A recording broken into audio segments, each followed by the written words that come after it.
because you say it doesn't matter doesn't mean it doesn't matter. Stop. You can just say whatever you want and make it true. It doesn't matter how normal murder is in a society, right? People can still get traumatized even if someone's Yes, No, Coco. Wait. Shut the fuck up. I'm in the middle of talking. I'm gonna start muting people. Okay? Then actually like, say something with facts. Shut the fuck up. I'm in the middle of talking. Okay? Like, it doesn't matter if people are getting murdered every single day, how normal murder is, right? What matters is that people can get traumatized regardless of how frequently people are dying, right? It doesn't matter. Like, I agree with you. Okay. Why would you say right like I agree with you? Why are you Coco. automatically assuming you're correct? Paul didn't even have a vision of Jesus, right? In the sense of like, he did. wait, hold on. That's why you're spitting straight bullshit. Shut the fuck up! I will drop you, you low IQ plankton. Shut the legitimate fuck up. I'm not too sure. Okay, like literally what I'm saying. Like literally what. Right. I'm like, okay, right. Get off my fucking panel. You're on my show. We're just kind of follow that. Like literally. When you talk about these two traversing infinite regress, we're just talking about. I'm assuming you just mean traversing 2 points.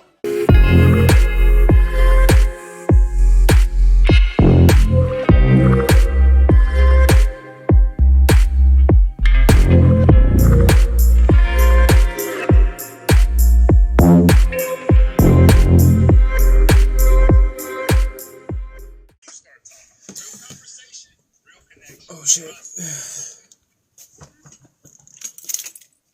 Bloody hell, mate.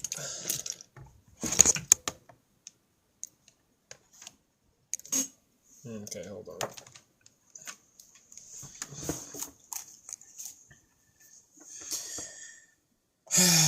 Bloody hell, I'm tired as fuck.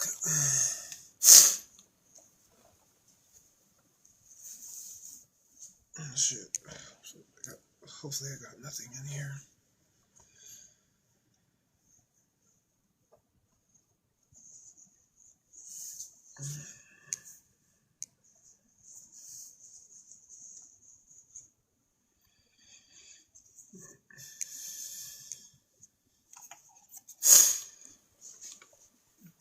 What's up? Hey, people. I took out the trash. I hope I don't have anything in my hoodie. I'm about to eat ramen noodles. Yo, what's up, Chase? Hey, good evening. How are you? I'm doing pretty good. What do I call you by? You can call me Coco. Coco. Yeah. That's a fun name. Yeah. How are you doing?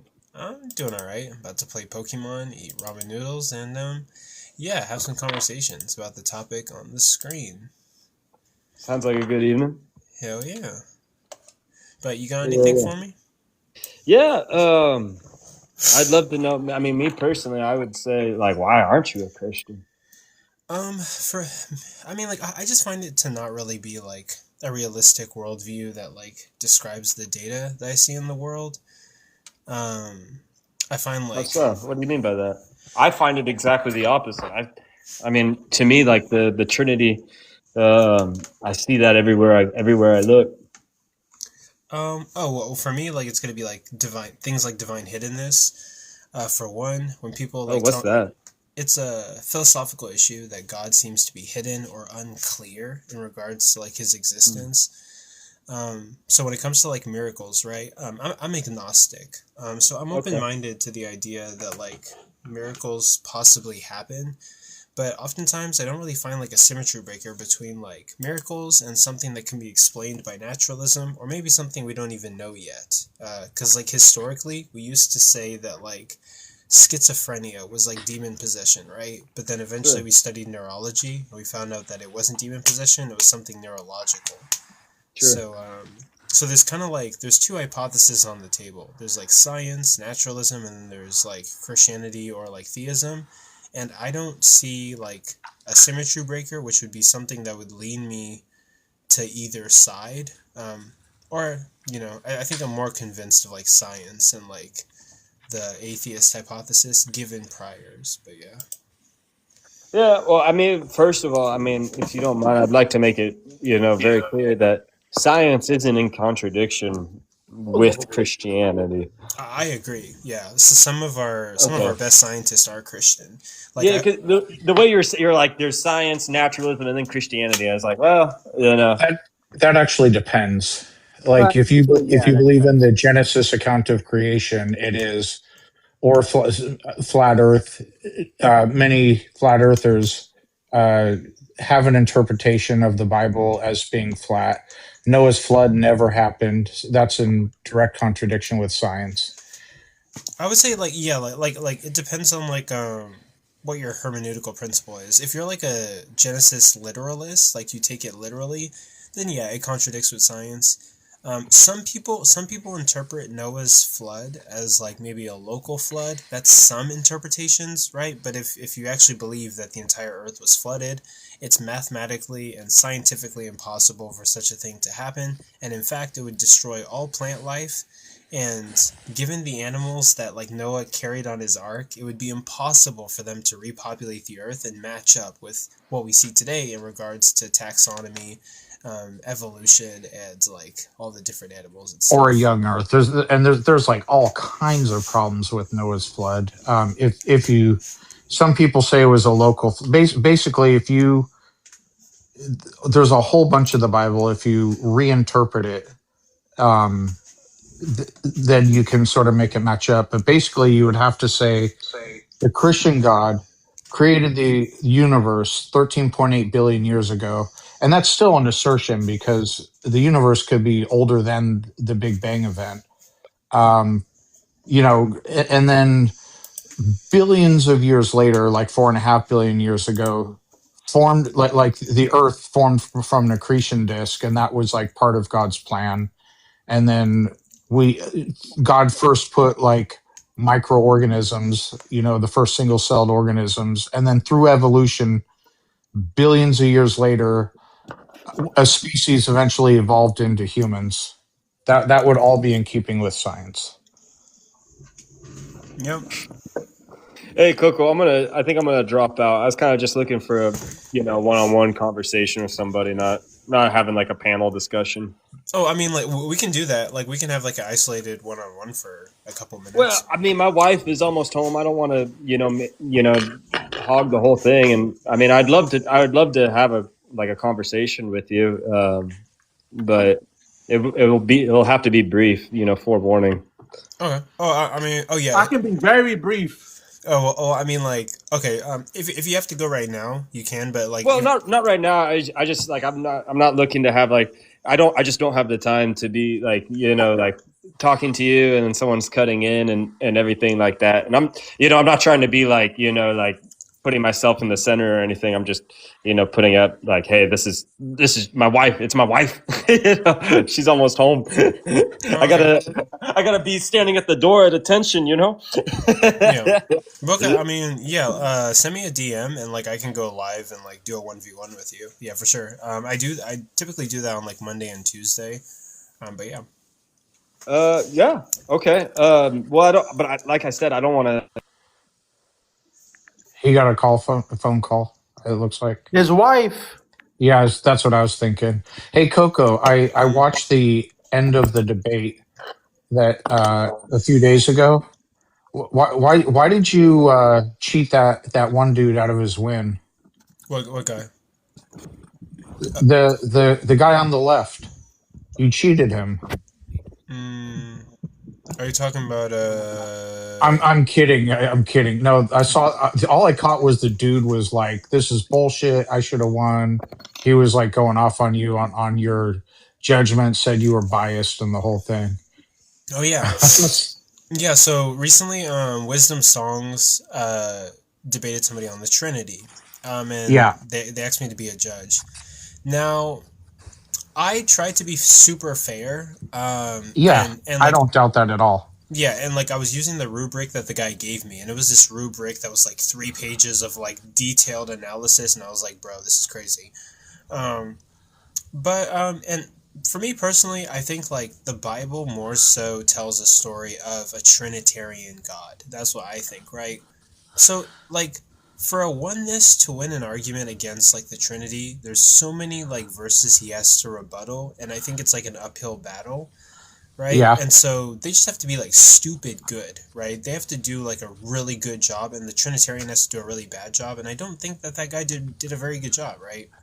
Now, who came up with the rubric? And it applied to both sides, right? Yeah, it was like 4 pages long, collegiate, like rubric with so many details and shit. I didn't read the whole thing before they started the debate. I was looking at it during the debate. My brother And, from like, Syria need the help, please, my friend. But I'm sorry, we're broke too. I can't help. I'm sorry. Like I'm literally in between jobs. But yeah, no, it was like 4 or 5 pages, probably 3 to 4, and it was super complicated. And I tried to judge it as much as possible. But yeah. No, I got you. I didn't watch the debate because I don't really care about that. The whole Trinitarian thing. But I don't know if I would have agreed with you or disagreed with you, but what I have no doubt about is that you made every attempt to be impartial and fair when you made your judgment. Yeah, and like when it comes to Wisdom Song, like, you know, I docked her a couple points. I didn't give the cross-examination to her. Yeah. But I gave like the intros. I said that they tied in the rebuttals. And then I gave her the intro. I gave her a tie in the rebuttals. I think the other guy took the cross-examination, and then I gave her the closer because she summarized her rebuttal, and because she had like a better cross-examination. But the only thing is that there was this thing in the rubric that said like if a yes or no question is answered, you have to say yes or no. Stupid fucking nigger. Yeah, nice. You're so uncreative with your insults. You have to come on the panel and say the most, like, cliche and overused slur you possibly could.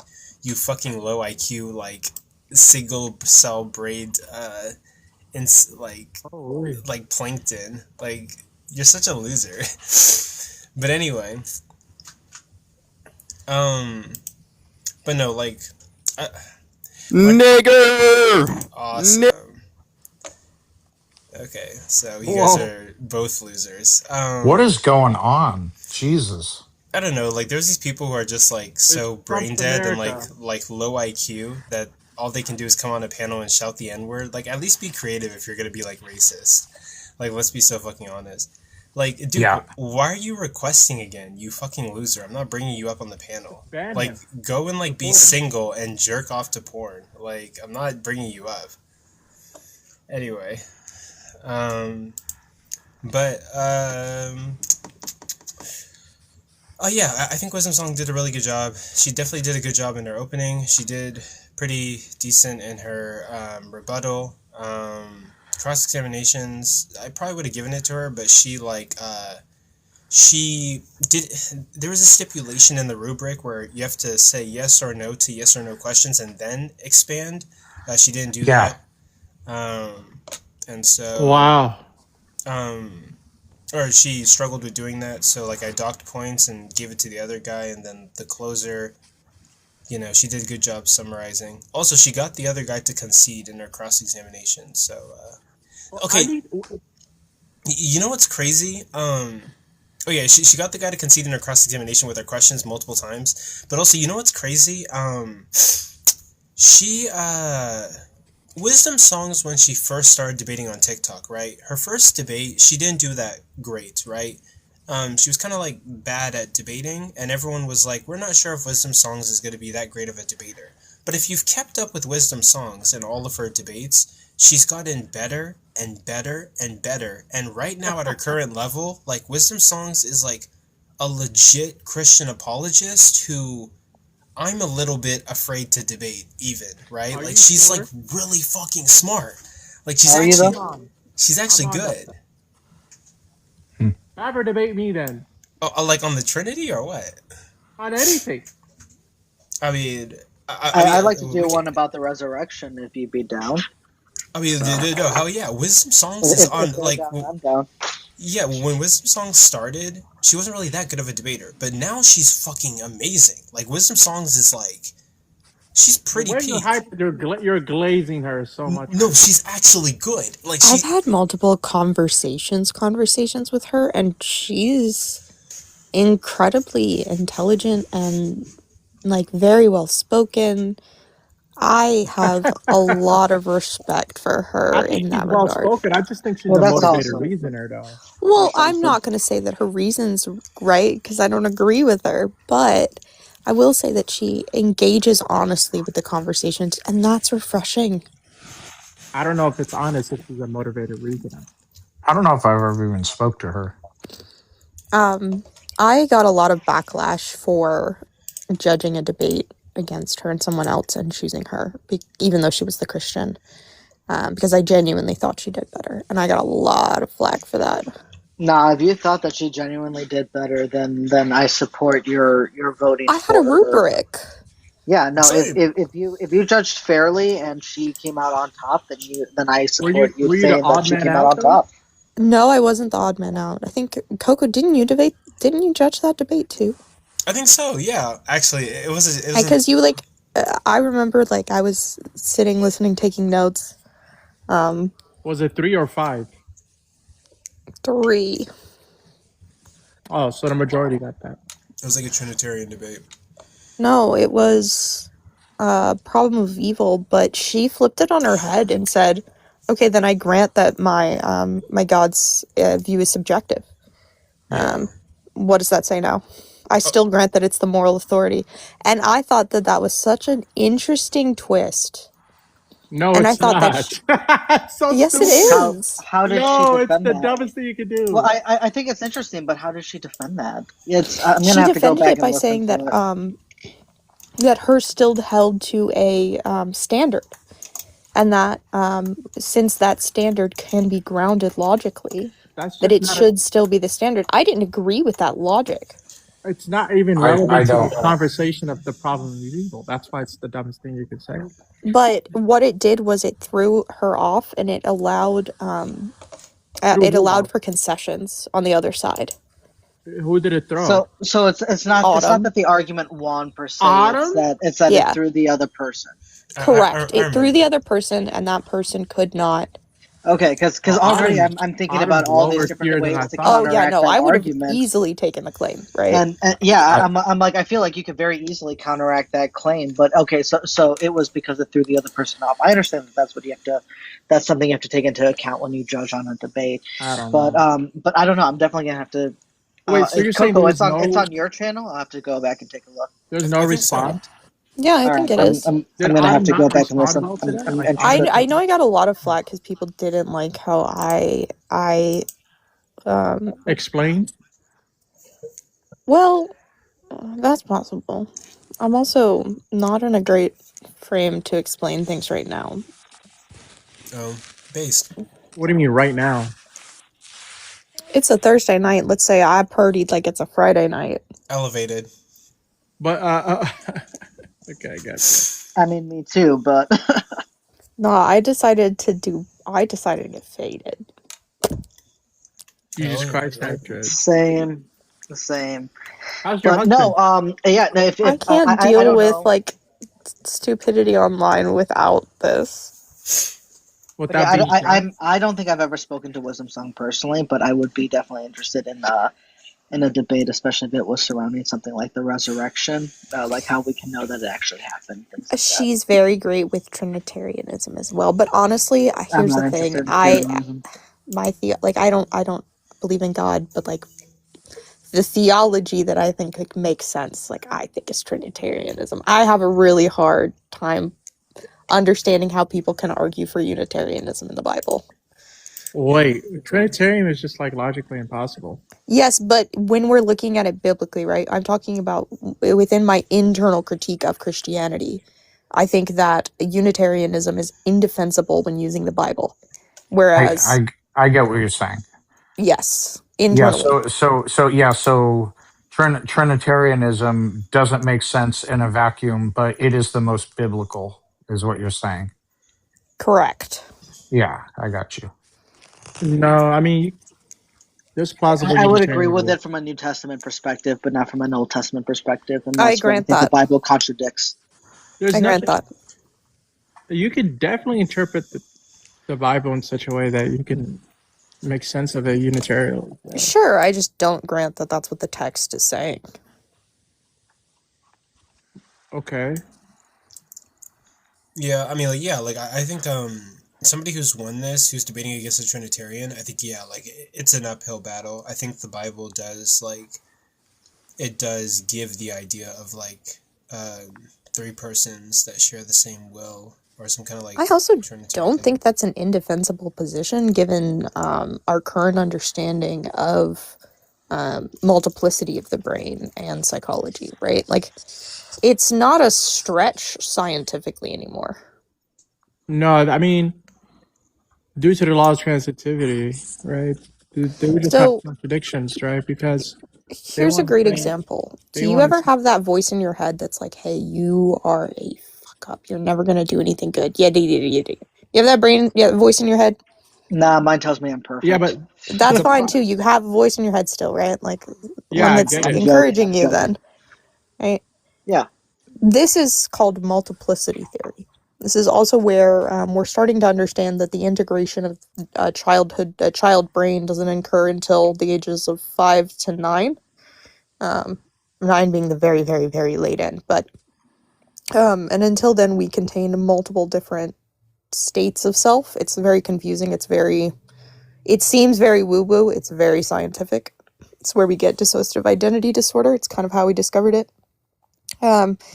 So we all contain quote-unquote parts. So there's the work part of ourselves, and there's the some part of ourselves. So I think that if one could make a very strong case of dissociation within the Trinity, I think. It's not going to work because the Trinity is about simultaneity. So is IFS, and so is DID. Honestly, okay, no. I think I could get behind that because that would explain the contradictions in the wills and the natures between what is all supposed to be quote unquote one God being. Yeah, the contradiction. Go ahead, the contradiction is easily pointed out when you have quote unquote two different people in the same mind, right? It's going to be person A, or part of person A is going to be all powerful or all knowing, or. Well, I'm not claiming it's two different people. Did you not hear me? I clarified. I said part of person. Okay. I'm sorry. I didn't hear that. Again. So the point faded. Yeah. So. Point is, sorry, man. I'm not gonna be able to keep up as well. If you have two halves, right? But one half you're saying, or rather 3/3, but 1/3 saying, all of this. They're actually saying there's 3 100%. They're not even saying they're. Yeah, I don't agree with that. That's stupid. That's why I would argue dissociation over 3 and 1. I think that the dissociation is how I would argue it personally. But that just wouldn't be the Trinity. I know, but it would be a better way to talk about. I mean, that's what I was saying though. If I was a Trinitarian or want to call myself a Trinitarian, the Trinitarian that I would say is there's one person that transitions personality. So I don't even have a problem saying one person with 3 essences, as long as those essences don't share necessarily will, right? If those essences are distinct enough but still connected somehow, right? I think that they give a lot more room there. But I could be wrong, right? I could just be completely faded. No, that is absolutely correct. That's my view. When I was a Christian, I mean, that's how I made sense of the Trinity. I feel you. Also, so you've been playing League, man? I think when I was a Christian, I said what? Saw the Trinity as something that was it was one being, right? It was God, but I saw it kind of as separate as there was God, quote unquote, the Father, that was the full spiritual being, Jesus being either the spoken word or the physical flesh, and the Holy Spirit being basically like God's emotions. So I saw them as basically separate parts of the same being, but depending on what was needed at the time, was how God revealed himself. So I guess kind of like a quote unquote dissociativeness. Yeah. Identity disorder type of look to it. And that's how the Trinity always made sense to me. I guess I just never really connected it to something like this until now, but I think it fits pretty well. I love how I said Unitarianism and PRK like rose from the dead and just like popped in the Well, so I wait, didn't even PRK, know that. you're JC I was like, Rose? I said that Yeah. I think Trinitarianism is That's so funny. significantly easier to defend within a biblical framework than Unitarianism. But I Oh, don't that's necessarily just know if I hold that false. to your case because of what you hold to Well, specifically. it would be, it might be a little easier to defend if you accept all of the books of the Bible to be Exactly. like if you accept all of them, yeah, it could be, but yeah, I could see that. But if And there we have it.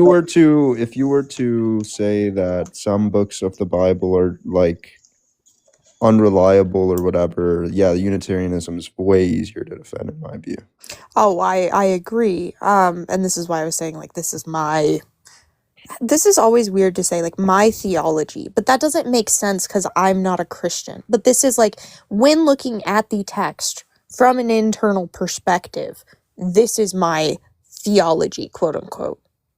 Yeah, I mean, they always just go to John, like John 1:1 and stuff like that. I think that's like a very hard verse for Unitarians to argue against. Let me grab my Bible 1 second. I have so many of these because No, you know the verse. It's just like in the beginning was the Word, and the Word was with yeah, but God, that and the one's Word was God. that's so dull. There's so many better ones. No, but that one's like the clearest one because it says in verse 14, the Word became flesh. I don't grant that that's the most clear one. What do you think's more clear? If I remember correctly, okay. Wait. I think John 1:1 is the most clear. Matthew verse. 28. Question. Now the 11 disciples went to Galilee to the mountain to which Jesus had directed them. And then they saw him and worshipped him, but some doubted.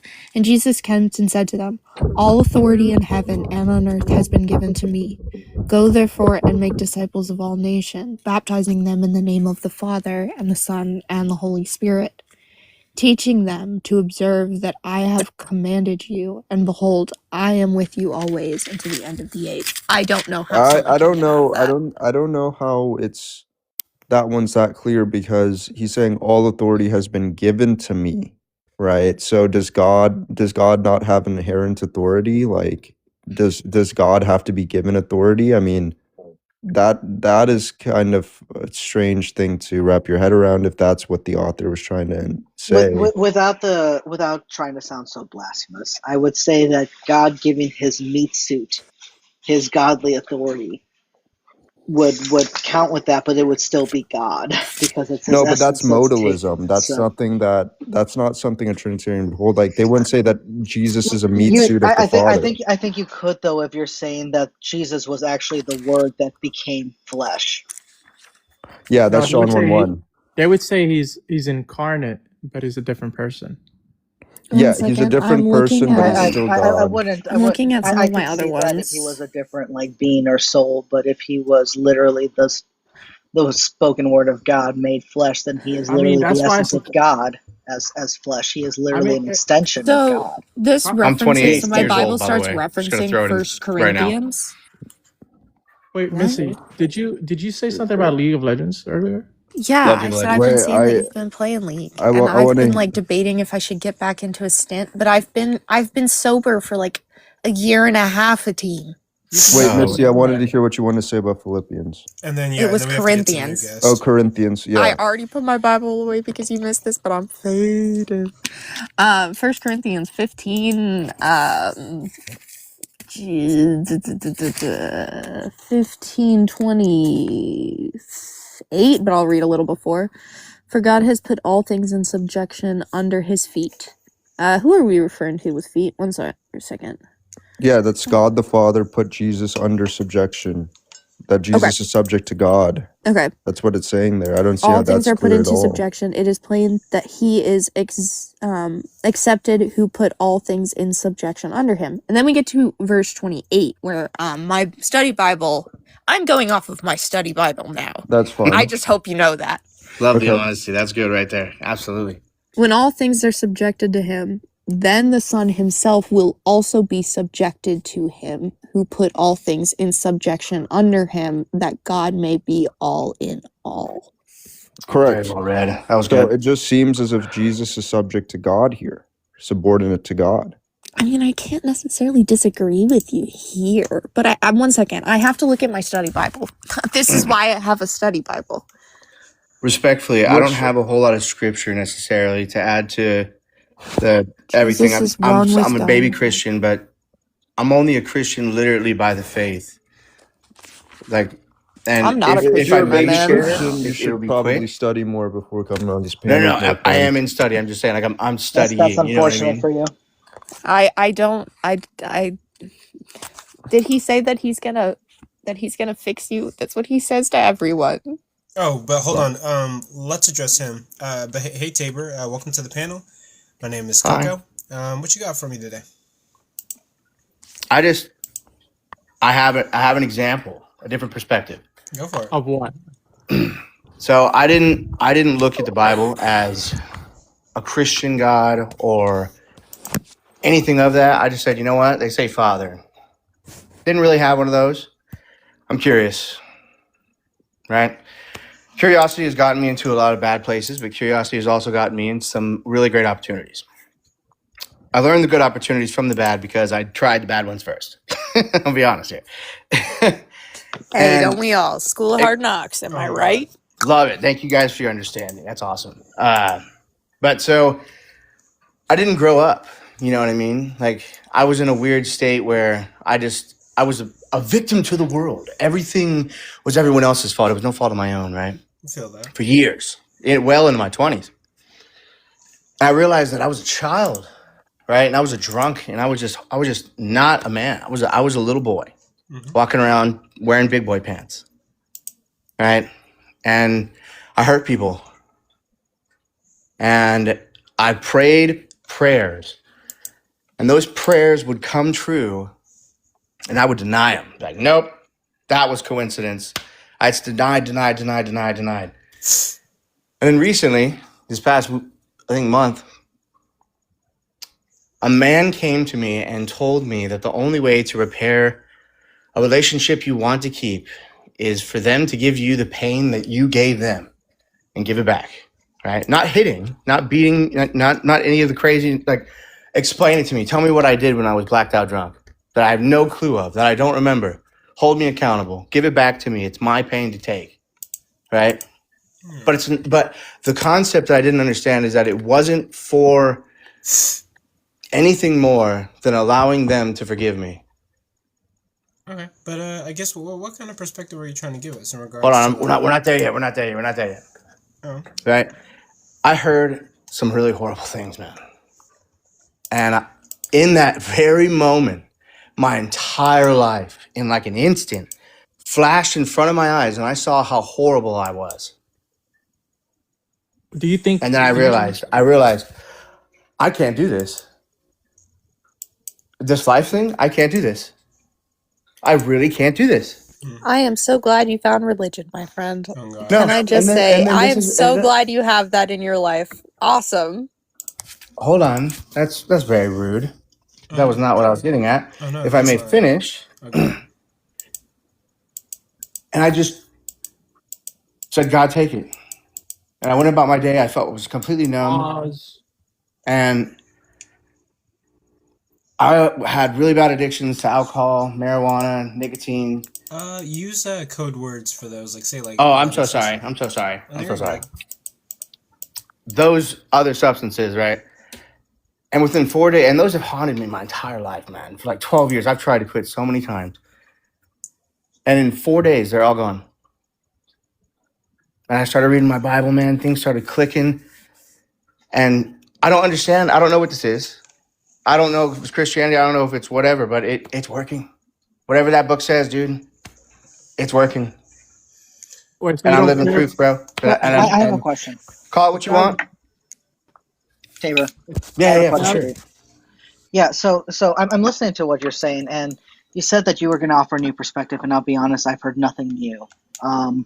You've just told us how basically you I surrendered, man. From your life, and it was, what you feel is kind of shitty, and then you came to the Bible, and it's working. You can't put your finger on it, and that's great. We're happy that your life is turning around more for the positive.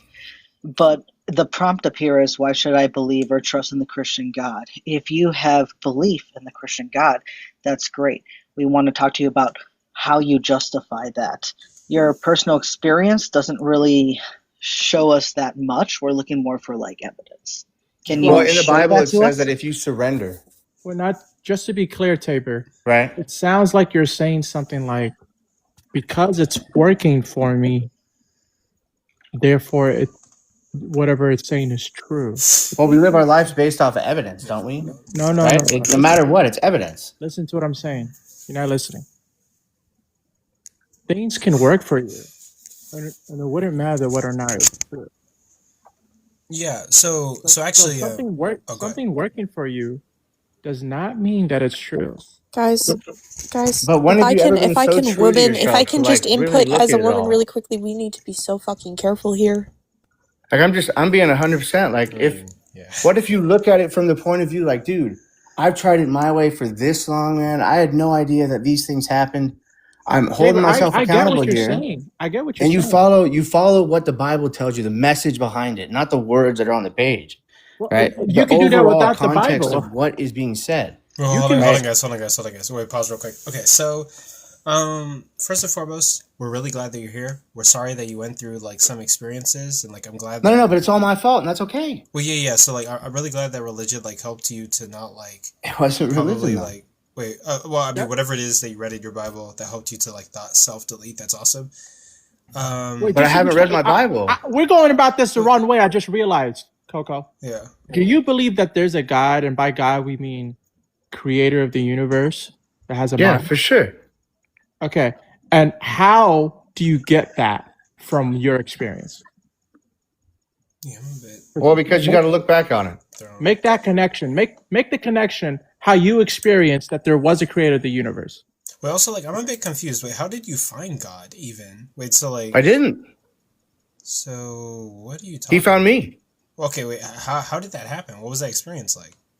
I just told you. I told you. What are you talking about, bro? Well, I mean, I'm a bit confused because, did you read the Bible and God found you? No, that's what I'm trying to tell you. I read portions of it and I Googled it and I listened to sermons and I was curious. That's the wrong. The right question to ask is, how do you know what you felt is God? Well, because I just followed what the book said. Well, what does that got to do with the answer to the question? I mean, honestly, what did you follow that showed that it was the truth? Yeah. What reasons do you think that it's God? Okay, hold on. Okay, wait. Can I answer one question at a time, please? Come on, dude. Yeah, let's do one question. Seriously, I'm getting bombarded here with 3 people asking me all questions. You said that you followed the book and that's how you are able to know that it's true. So what did you follow? That's not what he said. That's not what he said. Can I speak for myself, please? Okay, Tabor, did you not say that you followed the book, and it's by following the book that you learned that it's true? No, that's not what he said. He didn't say it's true. Let me ask Tabor. Wait, Tabor, go ahead and answer. I'm being so respectful here. I'm asking a clarifying question. Let Tabor clarify. Okay, yeah, Tabor. What I'm clarifying is that what I understood about the book, I had a really hard time understanding the words on those pages, right? Because it was in a language that I didn't really get. So I was like, okay, I'll read it, and then I'm going to go look it up. I'm going to go look at sermons. I'm going to look at multiple different pastors and what they're talking about, see what makes sense, see what doesn't, right? But that's as far as it goes, right? One of the things I learned was that we are saved, right? That's what it says. We're saved, and how we're saved is by acknowledging and accepting the fact that Jesus Christ is our Lord and Savior, and he died on the cross for our sins in place of us and rose 3 days later from the grave, right? Christianity and all that stuff could be broken down literally by that right there. Because if that is true, and how we can know it's true is because 500 witnesses went to their death for that. Wait. Let me. But you guys asked me the question, then I'm not answering it. Wait, hold on. I'm getting there. Long story short, if that's all true, then everything else has got to be true. So if you just apply it, What's going to happen? What do I have to That's not lose? granted either. That doesn't follow. Okay, wait. But it is granted. I'm Wait, proof. guys. Okay, Tabor, finish, and then like I want to take this actually. But I want to really quickly Go for it. put in a caveat here of, and Tabor, please take this with so much respect. This is me coming from a place of brute honesty. If you were to lose your religion, would I need to be afraid of you being like hurt? Wait, what religion am I a part of? What religion am I a part of? I'm not even sure if he's part Whichever of one you are. Like, if you didn't have the comfort that you have right now from your experiences, would you be a danger to yourself or others? That's an impossible question to answer because you can never take it from me. Well, hold Okay, on, that's good. wait. That's good. I'm glad that is the case. I just wanted to make sure that when we go into this conversation and we're pushing you on your belief, we're not going to push you into an area that's hurtful for you. That's all I'm wanting to do right now is to, let's say you were somebody who was going to, right? Would you prefer me ask? No, we're not going to say that because it's not true. No, that's fine. That's fine. I just would prefer to ask and make sure. I already answered your beforehand. question. You don't need to dig any deeper. You're fine. You're safe. I have no idea why you even ask or insinuate that question. That's kind of hysterical, to be honest with you. Oh, I have not given. fuck I have me. shown the You don't get to utmost say amount of hysterical to respect. me. Like I've been It's not so respectful hysterical, here. Tabor, One because- second. That's like you're insinuating I'm going to be violent towards you. No, I was Tabor. no. I was asking if you were gonna hurt yourself because this religion has brought you so much comfort within your own life. I was trying What to make sure that religion? people would respect whatever religion you do religion? follow. I know, but I whatever it haven't is. classified myself as any religion. I'm saying that the book that the Christians talk about, I followed. I'm just trying to be. I was just trying to be kind and look out for your mental health if that was something that was necessary. I was in no way insinuating, and if that came across that way, I apologize from the bottom of my heart. Well, okay, hold on. Okay, let's just spit it out, right? Like that was very interesting. Okay, if you found out that God didn't exist tomorrow, are you going to unalive yourself? No, because one, I am so much better than that. Okay, then that's all. That's all we're asking. Yeah, that's all we're asking. Is that are you going to be okay? Well, didn't I just say? I just said no. Like I'm not going to unalive myself. Yeah, that you're Gucci. Tabor, I understand that you think this is funny, but I don't think you understand how many people we've talked to that have, through conversation, come to the realization that maybe what they believe is not correct, and it has caused them such emotional distraught that we have feared for their safety to themselves. Yeah. I'm sorry you went through that, and I pray for those people. Yeah, but you realize that is a possibility, and we just want to make sure that before engaging further in this conversation, that the person we're talking to, you, will be okay. Are safe. Oh well, I appreciate your guys' sympathy, but I will be I came at this from, I just wanted to make sure you're safe. Fine on all fronts in everything that you could possibly think of, in all ways. Okay, yeah, you're good. Also, P.S. Don't call women hysterical. That's super misogynistic. Whoa! I did not say women. I said what you said. She's a woman. I'm saying I am a woman. You said hysterical. You said I'm saying don't say that. I was talking about you and her. You both said the same thing. Yeah, I'm saying to the in two general, of you, not just one of you. Okay, where does the word hysterical come from? Enlighten me.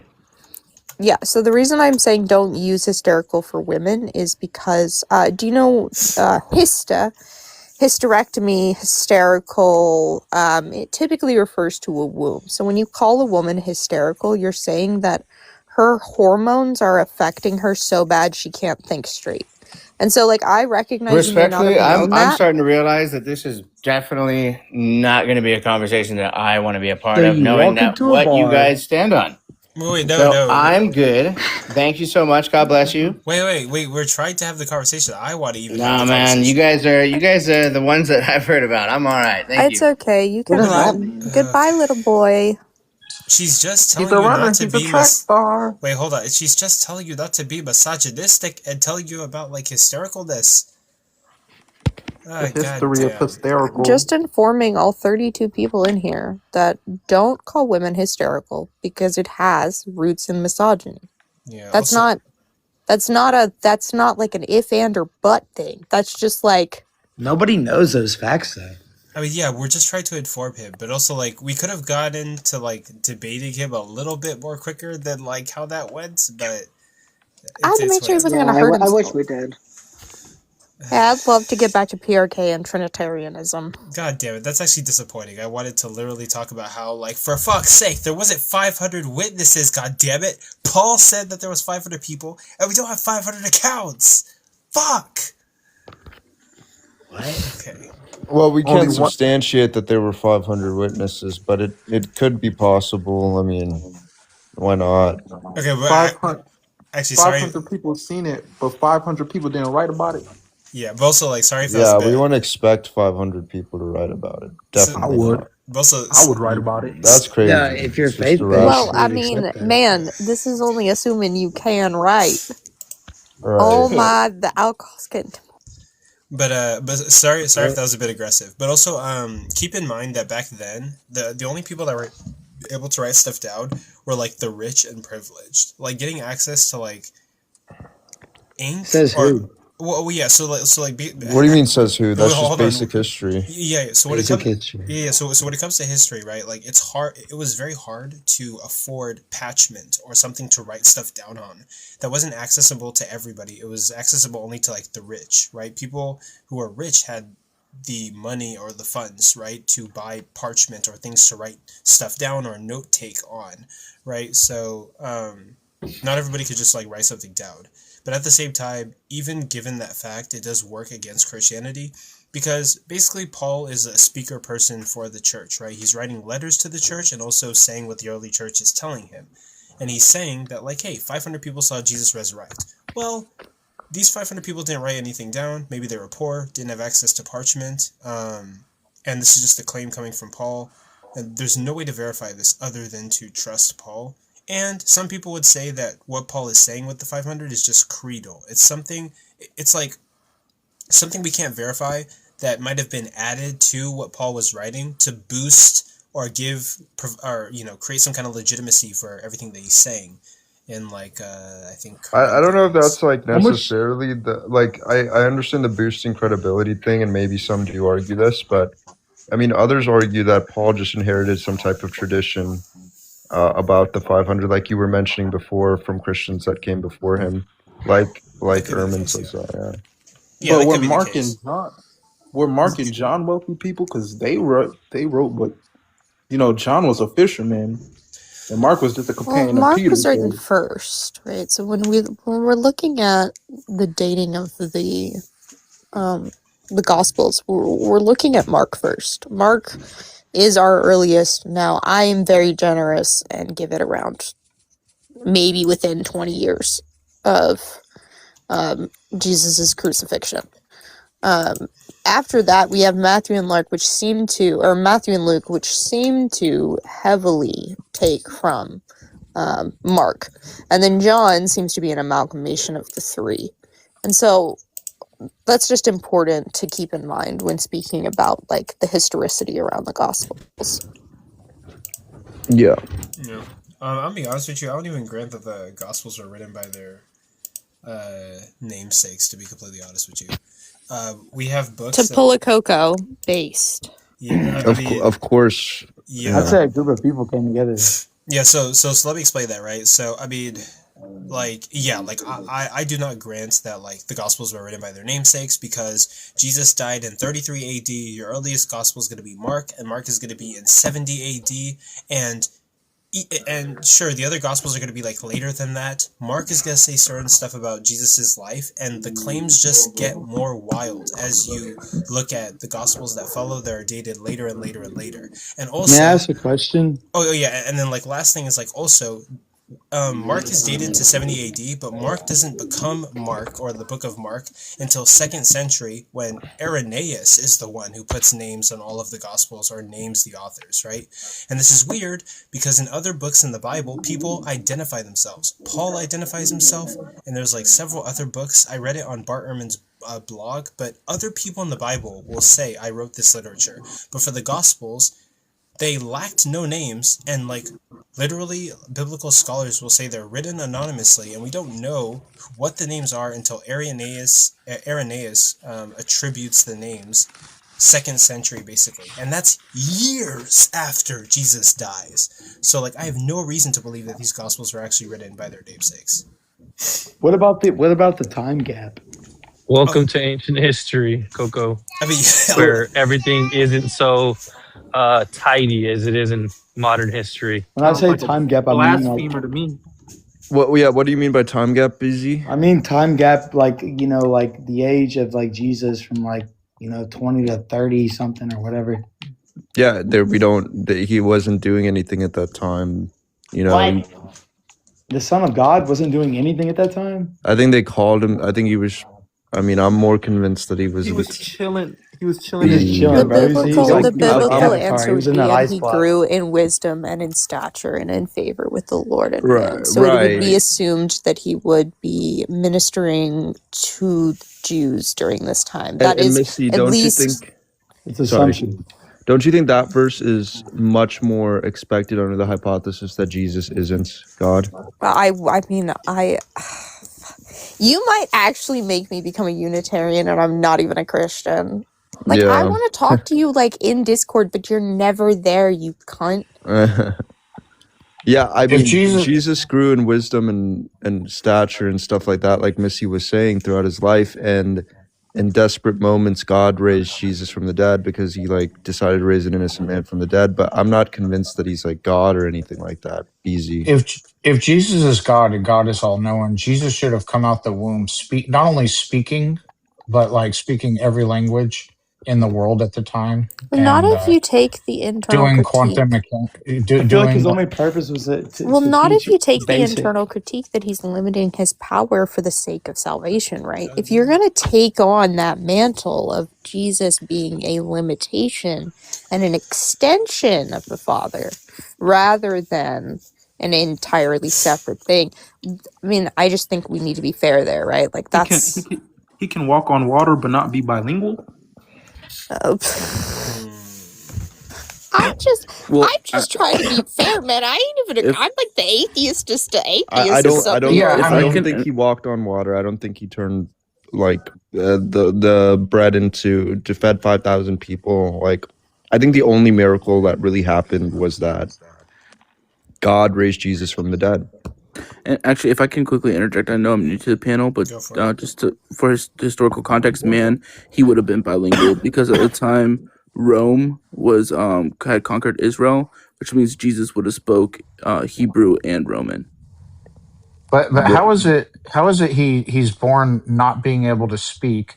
So he limited his own mind, but somehow he knows he's God. Well, so what we see biblically. Oh, go ahead. Okay.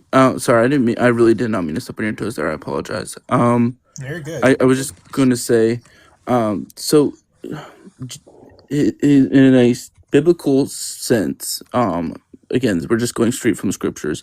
Jesus's mission was to try to live the life that no human ever could, a life without sin and without blemish.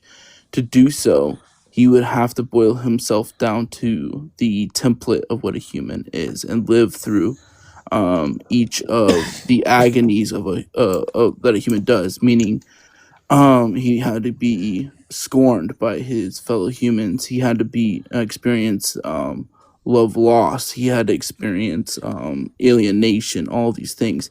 He wouldn't be able to experience that, excuse me, if he came through out of the womb speaking every single language, because then he would have been seen as like some great and amazing like person that was just like someone who could turn different. You know? like someone who could turn water into wine and walk on water. Right, and again, that he was might be seen. He did that later. Like that. He did that later, right? Wait, can I put up a quick timer? J-Rob, are you excited for tomorrow? On God. Yeah. I'm so excited. I got all that. my notes. I've been prepping. J-Rob, I hope you've studied. J-Rob, you better win this one. Dang, I hope I'm ready. I don't know, man. I believe in you. Because I don't actually. I have so many good rebuttals, but I really hope you know that this is not me coming at you with disrespect. This is me just like genuinely. Missy, I might be going on a modern day debate. I'll debate you on modern any day of the week. PRK, I will debate you any day of the week. Yeah, who are you going could do something. Yeah, if you would give me an argument for God, that'd be great. Okay, but listen. So, on modern day debate, yeah, Wayne. You guys know Wayne Theologos? Yeah, Theologos. Yeah, I know. So Theologos is actually a friend of mine. Like, we're actually friends. Yeah, we're gonna probably debate the resurrection on there. Oh, that's cool. Really? Can you send that to me when you do it? Send it to You me should too. let us know when. I'm not gonna say probably. Like, I'm not gonna even say we're probably gonna do it. We've just talked about it. Wayne knows someone on the channel. He was open to it. So that's where we're at right now. Okay, also really quick for everyone who doesn't know, my name is Mr. Coco. This is the Controversial Compass page, and typically what I do here is like I debate people, and I host debates. I do host professional formal debates. So there's 31 people in here. If you want to set up a formal debate, you can debate anybody, and you get to pick 2 of the judges. Your opponent picks 2 of the judges, and then you both agree on a neutral judge, so 5 judges total. You can do that. Anyone can schedule a debate. But I debate people, I have conversations, and I host professional debates in hopes of bringing professional debates to TikTok. And that's kind of what my channel is about. Discussion, debate, and then also sometimes you might see me post marketing stuff to sell products on the TikTok shop and earn commissions and fund the channel. So, yeah. Nice. I was gonna say too, with this, we could do it on your platform too, Co, if that falls through. I mean, but so I was also gonna say the reason I wanted to debate Theologos is because he's not gonna bring up this Bayesian crap where he's gonna say stupid shit like, well, it's not you stupid. don't like Bayesian analysis? Like, I don't think it's stupid, but he's not gonna go low blow and be like, oh, like, what's the prior probability of God? Like, he's not going to do that shit. So, we're just going to purely be talking about the historical arguments. He has interesting arguments. So it's going to be very good. Yeah. It's going to be very like concentrated and not going to veer off into what's the prior probability of God existing. And, like you would need a God that would incarnate to raise the probability over 50% that a resurrection is what like whatever, right? So I'm happy to do that. So yeah. Actually, it's gonna be a good one. Yeah, actually, after your debate with Modern Day Debates, ask Theologos if you would do it again, and yeah, like do it on my channel. That'd be like awesome. I'm actually friends with Theologos, so I think ask him if he'll do it twice. Yeah. We could. It might fall through on there. So I mean, I doubt it would. It's just up to him if he wants to even do that. I mean, it's a big thing to go on Modern Day Debate, but yeah, because you have to show your face. You have to be on like face cam and like. Are you gonna be on face cam tomorrow, J-Rob? Because I am. Probably not, but we'll see. I'm debating if I should put on a really pretty dress and make myself feel pretty.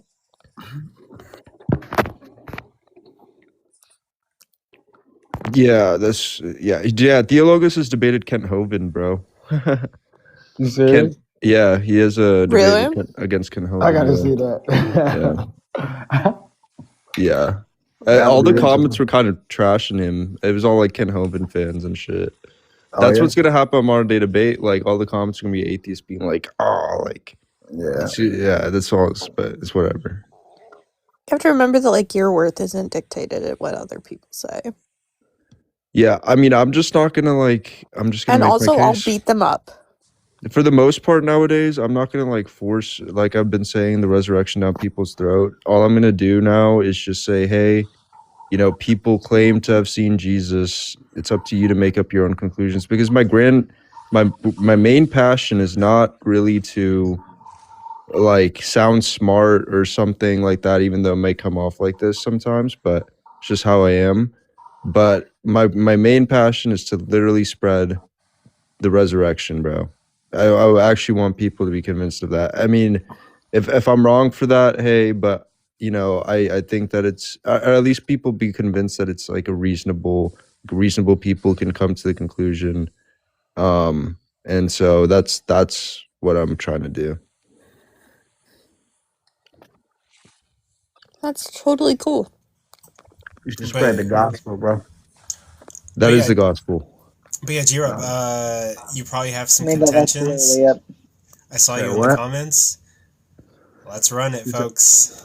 That what? Oh wait, I saw you in the comments. You had some contentions. Oh, yeah, man. You was talking a bunch of nonsense, man. Okay, let's run it. But sure, good. So, what's your reason why you say that Irenaeus is the one who It was Papias. I told you this Oh earlier, wait, Phil. I wrote in my notes Irenaeus. I know, but we talked about it, and you said you would write Papias down. Oh, it's Papias instead? Papias was the first one who mentioned Mark, yeah. Oh, I swear. Which J-Rob was about to tell you, bro. Oh, I swear, like, Sir said Irenaeus. Oh, wait, maybe I was... That was for John and Luke. I got really confused because I was like, I didn't think Irenaeus was alive. No, you're right. So basically, in my notes, I have that Irenaeus names Luke and John, but Papias names Matthew and Mark. Papias is naming them 110 AD, while Irenaeus is naming them 180 AD. Yeah, that's in my notes. Yeah. Yeah, but I would say, so basically, ultimately what we have is that Jesus dies in 33 AD, and then according to like the biblical narrative, he resurrects from the dead, he stays around, and then he finally leaves after what I think is like the Sermon on the Mount, right? But that happens, and then like decades go by, nobody writes anything down on parchment, and like your first dated gospel is going to be Mark, which is going to be dated in like 70 AD, and then like all the other gospels are kind of like dated even later, right? But even when we get these gospels, the authors didn't identify themselves, and the names aren't attributed to these articles, to these gospels until even later. And so you're gonna have like the earliest being. How do you know that though? Well, yeah. So you're gonna have the earliest being Papias in 110 AD. No, I'm saying how do you know that that's the earliest person? Go lay down. How do you know that that he's the first person to I guess would you say you're claiming that he's the one who gave the authorship or attributed these names to the gospels? Yeah, I mean, like that's based off of like my research or like what I think scholars are saying according to like what I've heard, right? So basically Papias in 100 AD, he's gonna name Matthew and Mark, and then Luke and John are waiting basically until Irenaeus says something in 180 AD, basically. So I guess my issue here is right. We're 2,000 years removed from this context, and we're basing this off of the very few writings that we actually have. So just because Papias is going to be the first one that we have, speaking about these authors, doesn't mean that this wasn't well known within the early church. So I don't. I mean, you have to like demonstrate that. Like, who knew about the authors earlier? Yeah. So when you guys are making a positive claim that these were anonymous, nobody knew who wrote them. Like, where is your evidence for this? Well, yeah. So like, I think to be more specific, I would say like they're internally anonymous, right? The authors don't identify themselves. Well, like in other we all books, know that. Well, yeah. So like, I would say like they're internally anonymous. But I mean, like, if we're going off of the evidence, what the evidence shows is that Papias is dating them 110, and Irenaeus is dating them 180. And like, sure, you could posit that the earlier. Wait, what? Well, yeah, like I have it in my note. Papias is dating Matthew and Mark 110. Irenaeus is 110 AD. Irenaeus is dating Luke and John in 180 AD. Wait, what do you mean he's dating them? He's naming them. He's naming them in 110 AD. Oh yeah. Sorry, I'm saying dating, but no, he's naming them, right? So I mean, sure, you could posit that the early church knew who the writers were, but like, what evidence would lead us to like believe that? The evidence we do got is Papias and Irenaeus that give us names for these gospels, because the gospel authors again didn't identify themselves. Yeah. So I haven't received any like positive evidence that they didn't know these authors. So the evidence that they knew the authors is that we have multiple texts, right, in the 1st and 2nd century, right, that were claimed to be written by apostles, right? And they but I mean, there's interesting things to think about. Like, if you believe that in John, for example, it says that like you've heard this before, right? So I'm gonna ask you. So I mean, you already know what I'm gonna say, so you could just. What about it says that we know or sorry, the ending of John, is that what you're referring to? No, I'm talking about so say that again, I cut out. Are you referring to the ending of John where it says this is the testimony of the apostle that we know his testimony is true? Is that what you're referring to? I mean, that's one thing, but I mean, I was gonna also talk about another thing, which is that like in John, if you take the view that like Jesus raised himself, that's like inconsistent with probably what Paul understood, because Paul probably understood the Father alone raised Jesus. And the only, I mean, that's what I truly think is going on. I mean, you could have your own opinion, bro. It's up to you. It's what you want to believe, bro.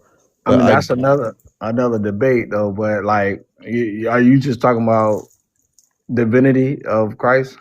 Not even the divinity. I'm talking about the inconsistency, because if we're to assume that John was a disciple of Jesus, don't you expect him to have similar views with Paul, at least on who raised Jesus? He does. But you're saying that in John's, like I'm saying John's gospel, he's saying Jesus raised himself. I think you can strongly conclude from Paul's letters that he only believes the Father raised Jesus. Or he believes only the Father raised Jesus. Can I ask you a question, PRK? Go for it. What do you think about the final chapter of Mark? What are your thoughts? I think it's badass. Do you think it's accurate? I mean, there could have been a trial, and they could have asked him if he was the Messiah and Son of God. And he could have said, what I mean is, so there is a part Are you talking about the tomb? No, the last, one second, let me grab my Bible, because the last chapter is talking about the trial. The last chapter of Mark is added later, afterwards. Oh, you're talking about the last 16:8 through 20. Some of the earliest manuscripts not include. Yeah, that's talking about resurrection appearances, and that is probably added. But there is contention around that. There are very respected scholars that think that that could have been original. Okay, I wasn't sure on what your opinion, and I would love to hear more of like why you. I also just like as an atheist, I love Mary Magdalene, and like. Real quick, can I just I want to let you guys get back to what you're saying. Yeah. Just host when these two are done. Can I address a point you had made real quick, my friend? I think J-Rob is like searching up. I don't know what he's searching up, but I mean, I don't know, J-Rob. You can believe what you want to believe about that, bro. Like, I'm not trying to like, but I'm just saying. I think it's very reasonable to say that Paul did not believe that Jesus raised himself. So I mean, Paul was even Larry Hurtado, who is like one of the most prominent Christian scholars, agrees with me on this, bro. Yeah, so Paul would still affirm that like both the Father and the Son, they work as one. Just like he says that it's through Jesus all things exist, right? And all things, But how are you getting PRK? This is your chance to motivate me. Yeah, I mean, we're talking about it. So, like, how are we so you're saying that he was under the impression that, so you're saying that he was under the assumption that the Father, Son, and Holy Spirit work together, right? And so when it comes to the resurrection, that would just apply as well. Yeah, there's nothing there's nothing in any of Paul's letters that would like contradict that idea, right? I get that typically he says that God raised Jesus from the dead, right? But that's not inconsistent with what we would see. And in Galatians 1:1, he says, yeah, God the Father who raised him from the dead. Yeah, right. Right. but he also says things like, yeah, like it is through Jesus all things like exist and all things hold together, right, in him. So why would I doubt that if all things hold together? Well, this isn't talking about divinity. I'm not even making a divinity argument. I'm making an argument against authorship. I'm just saying, like, you're making an argument about what? Authorship. Authorship. Yes. Oh, okay. So you're well, even because this is something that I'm actually slightly. But you're saying that we can infer from the text that Paul believed they all work together. Therefore, when it comes to the resurrection, all of them played a part in it. But that just, if we're being honest here and we're reading the text for what it is, like I genuinely just sense that's. I mean, might be. I don't think I'm crazy, bro. I just think I'm being just very neutral here. Like it just really seems as if he believes the Father alone raised Jesus here. I mean, he makes it explicit the only thing that it's the Father who did it, right? And he doesn't elaborate on anything. He doesn't, I don't even know necessarily where you're getting this idea that he's saying that they all work together in. I mean, you could say that, but like it worked together in performing something like I don't know. It seems very clear to me. Yeah, I'm speaking like just off the top of my head. I know there's more verses. It's late right now for me, but I know Colossians where it talks about through whom all things like hold together, right? So that automatically gives the understanding that all things that are in existence are being held together by Jesus, right?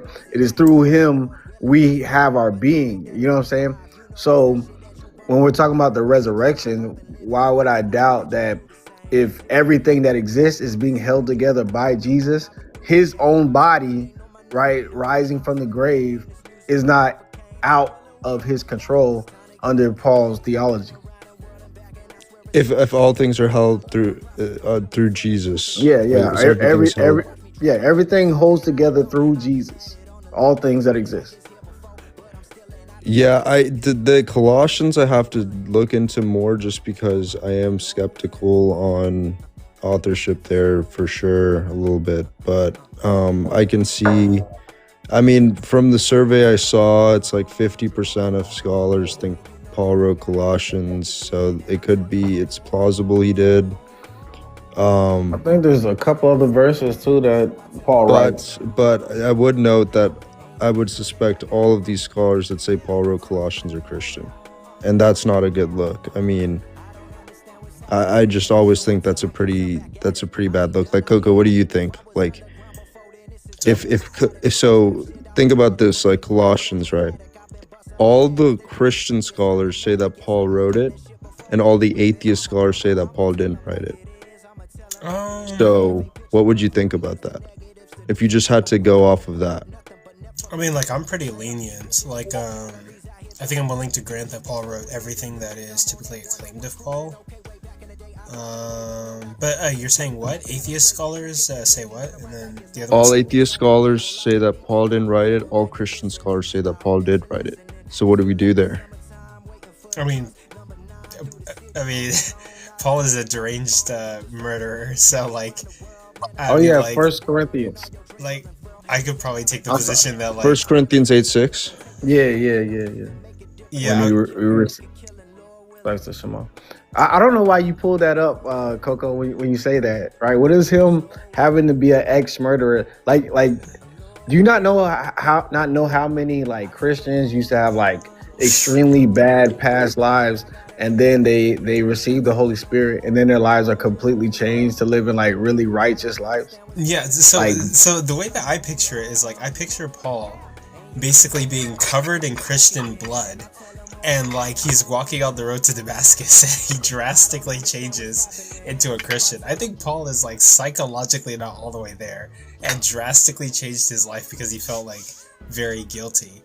And so what do you say about... Go ahead. You know what I'm saying? What do you say about, like, a lot of, like, black men who come from these, like, you know, and not just black men, I'm just saying, like, there's a lot of people who come from very troubled past who could have been murderers and could have had other, very terrible lifestyles.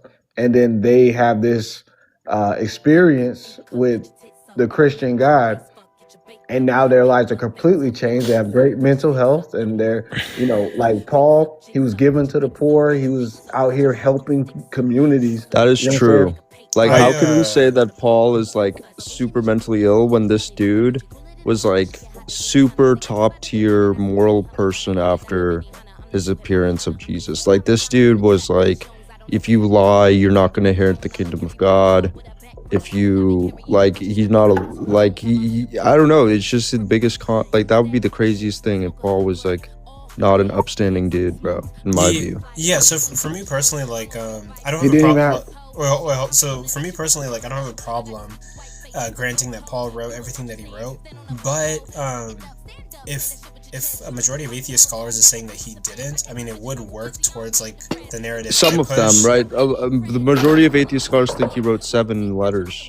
Yeah, he has 7 authentic letters that most scholars hold to. Oh, okay, yeah. So like, but yeah, if by atheist preacher, but yeah, like, if atheist scholars are saying like he didn't write what he wrote, I mean, I guess it would work towards my thing, of saying that he was like just like mentally ill, and then like he's just kind of like stumbling around in the Christian community afterwards. But also, like, in regards to what J-Rob said, sure, there's a lot of people with troubled past who end up having an experience and turning to Christianity. I typically, like, I don't know anything about psychology, but like, Paul obviously had an experience, bro. I grant that, but like, I don't know a lot about psychology, but I would say like most of society doesn't study psychology or take care of their mental health, and yeah, I'd say a majority of society is probably like mentally ill.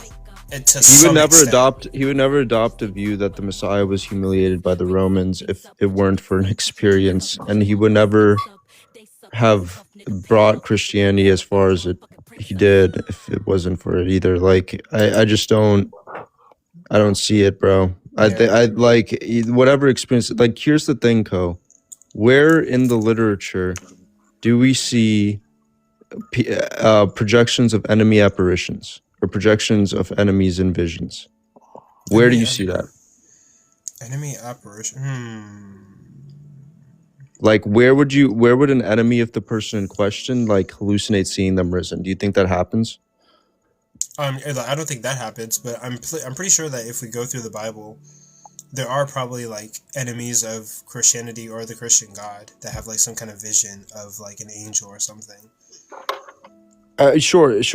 Like, the people can have visions, but I'm talking about something very specific here. I'm talking about. You're talking about like Saul on the road to Damascus? Yeah. Well, yeah. Give me a second. I'm talking about very specific thing. I'm talking about an enemy of a dead person hallucinating that they saw that dead person risen from the dead.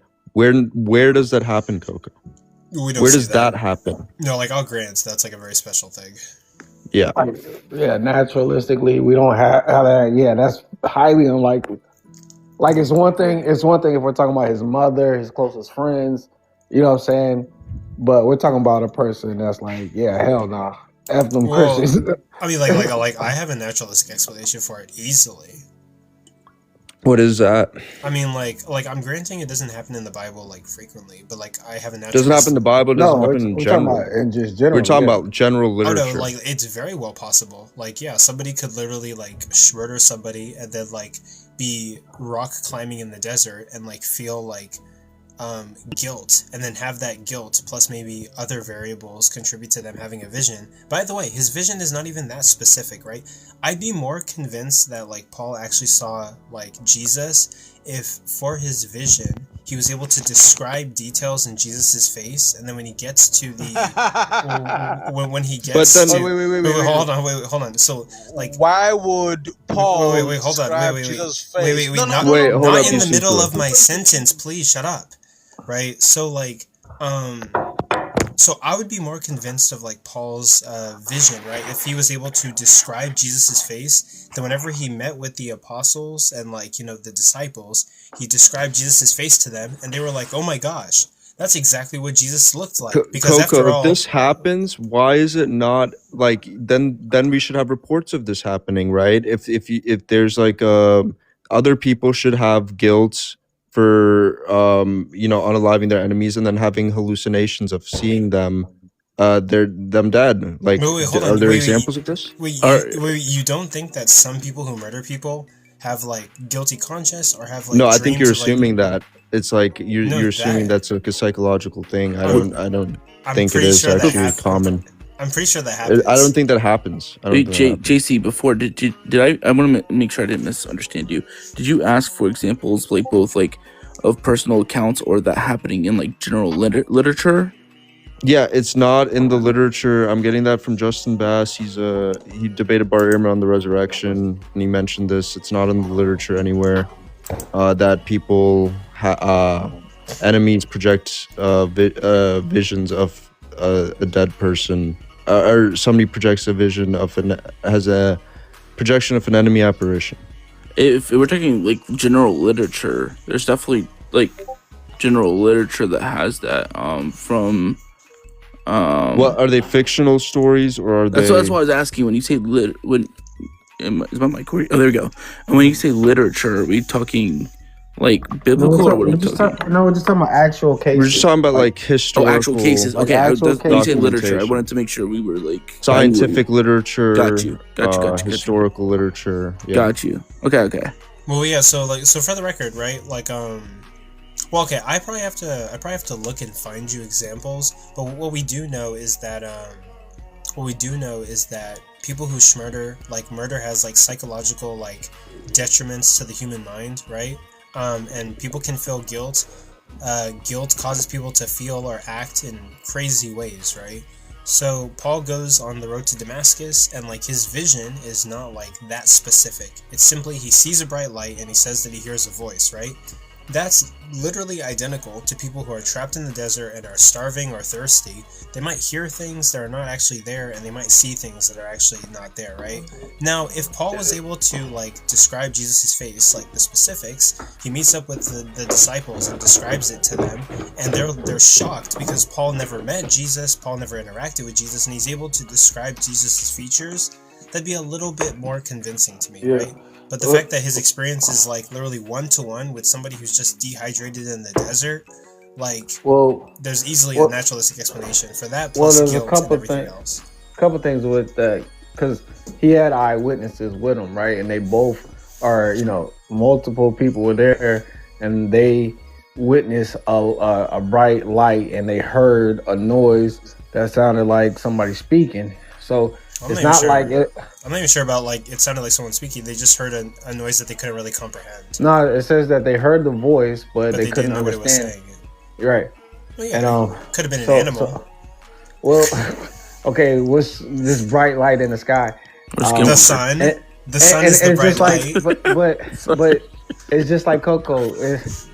It's like wait. So hold on. So think about it, right? Like they heard a sound that they couldn't really understand, and they saw a bright light. So Paul they heard a voice that they couldn't. Yeah, but like they could have mistaken like an animal noise for a voice, right? And so but look, my gosh. So Paul and these guys are looking at the sun, and they don't know where the voice is coming from. And then Coco, do you know how many like how many like dots have to connect to like for y'all to like hold your worldview to hold tight? Like everybody has to have this mental illness or dehydration.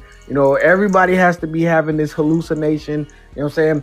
All these people, like have to have the exact right, psychological, issue going on for these people to be conjuring up Jesus. The tomb has to be empty. You know what I'm saying? And then even like I like to talk about this a lot, but even afterwards, thousands of people have to start believing that they're having experiences associated with Jesus, because people are running around saying I've seen Jesus, I've experienced the Holy Spirit, something I've never experienced before. Like all these people have to have like the right type of hallucination, like.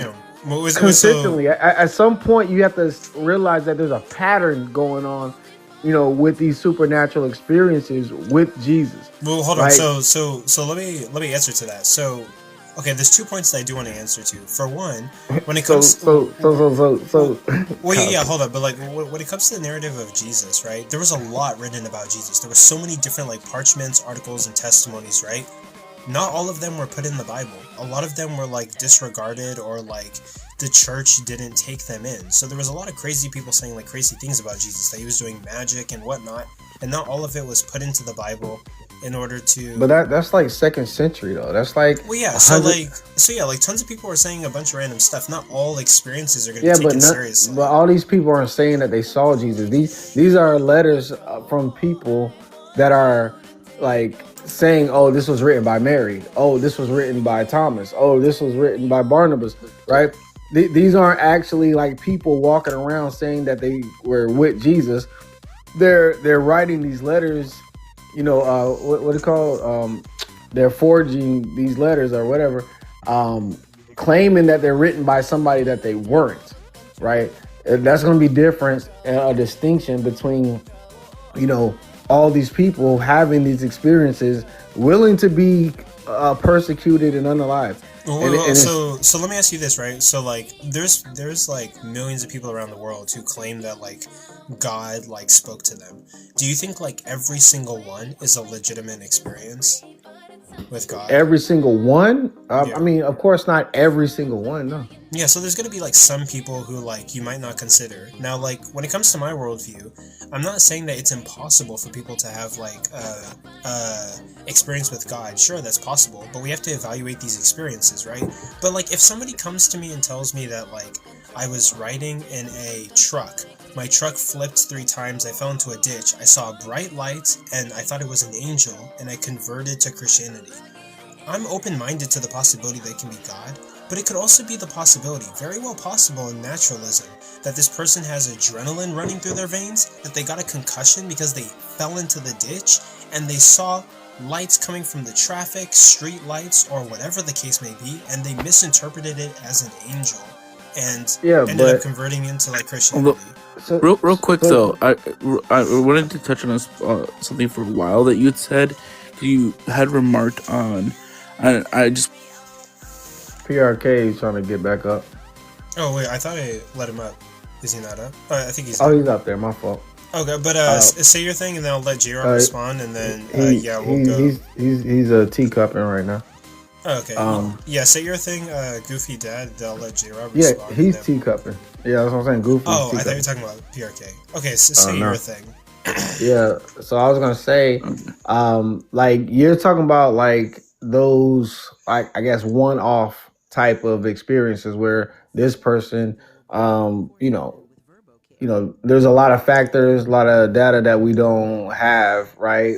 And you know, they're making a claim it was an accident, etc. Sure, I mean, like we don't like if we don't have, a lot of data on that, then sure, that's one thing to doubt. But what I'm saying is like there's a pattern of this experience, right? Like people receiving the Holy Spirit, right? There's a pattern with that, right? It's been happening for thousands of years now. People are having this experience where like you can make a prediction based off of, how many people are truly seeking after God. They're going to have this tangible experience that might break, drug addictions that they had and other types of traumatic experiences, that they'll just overcome once they have this experience.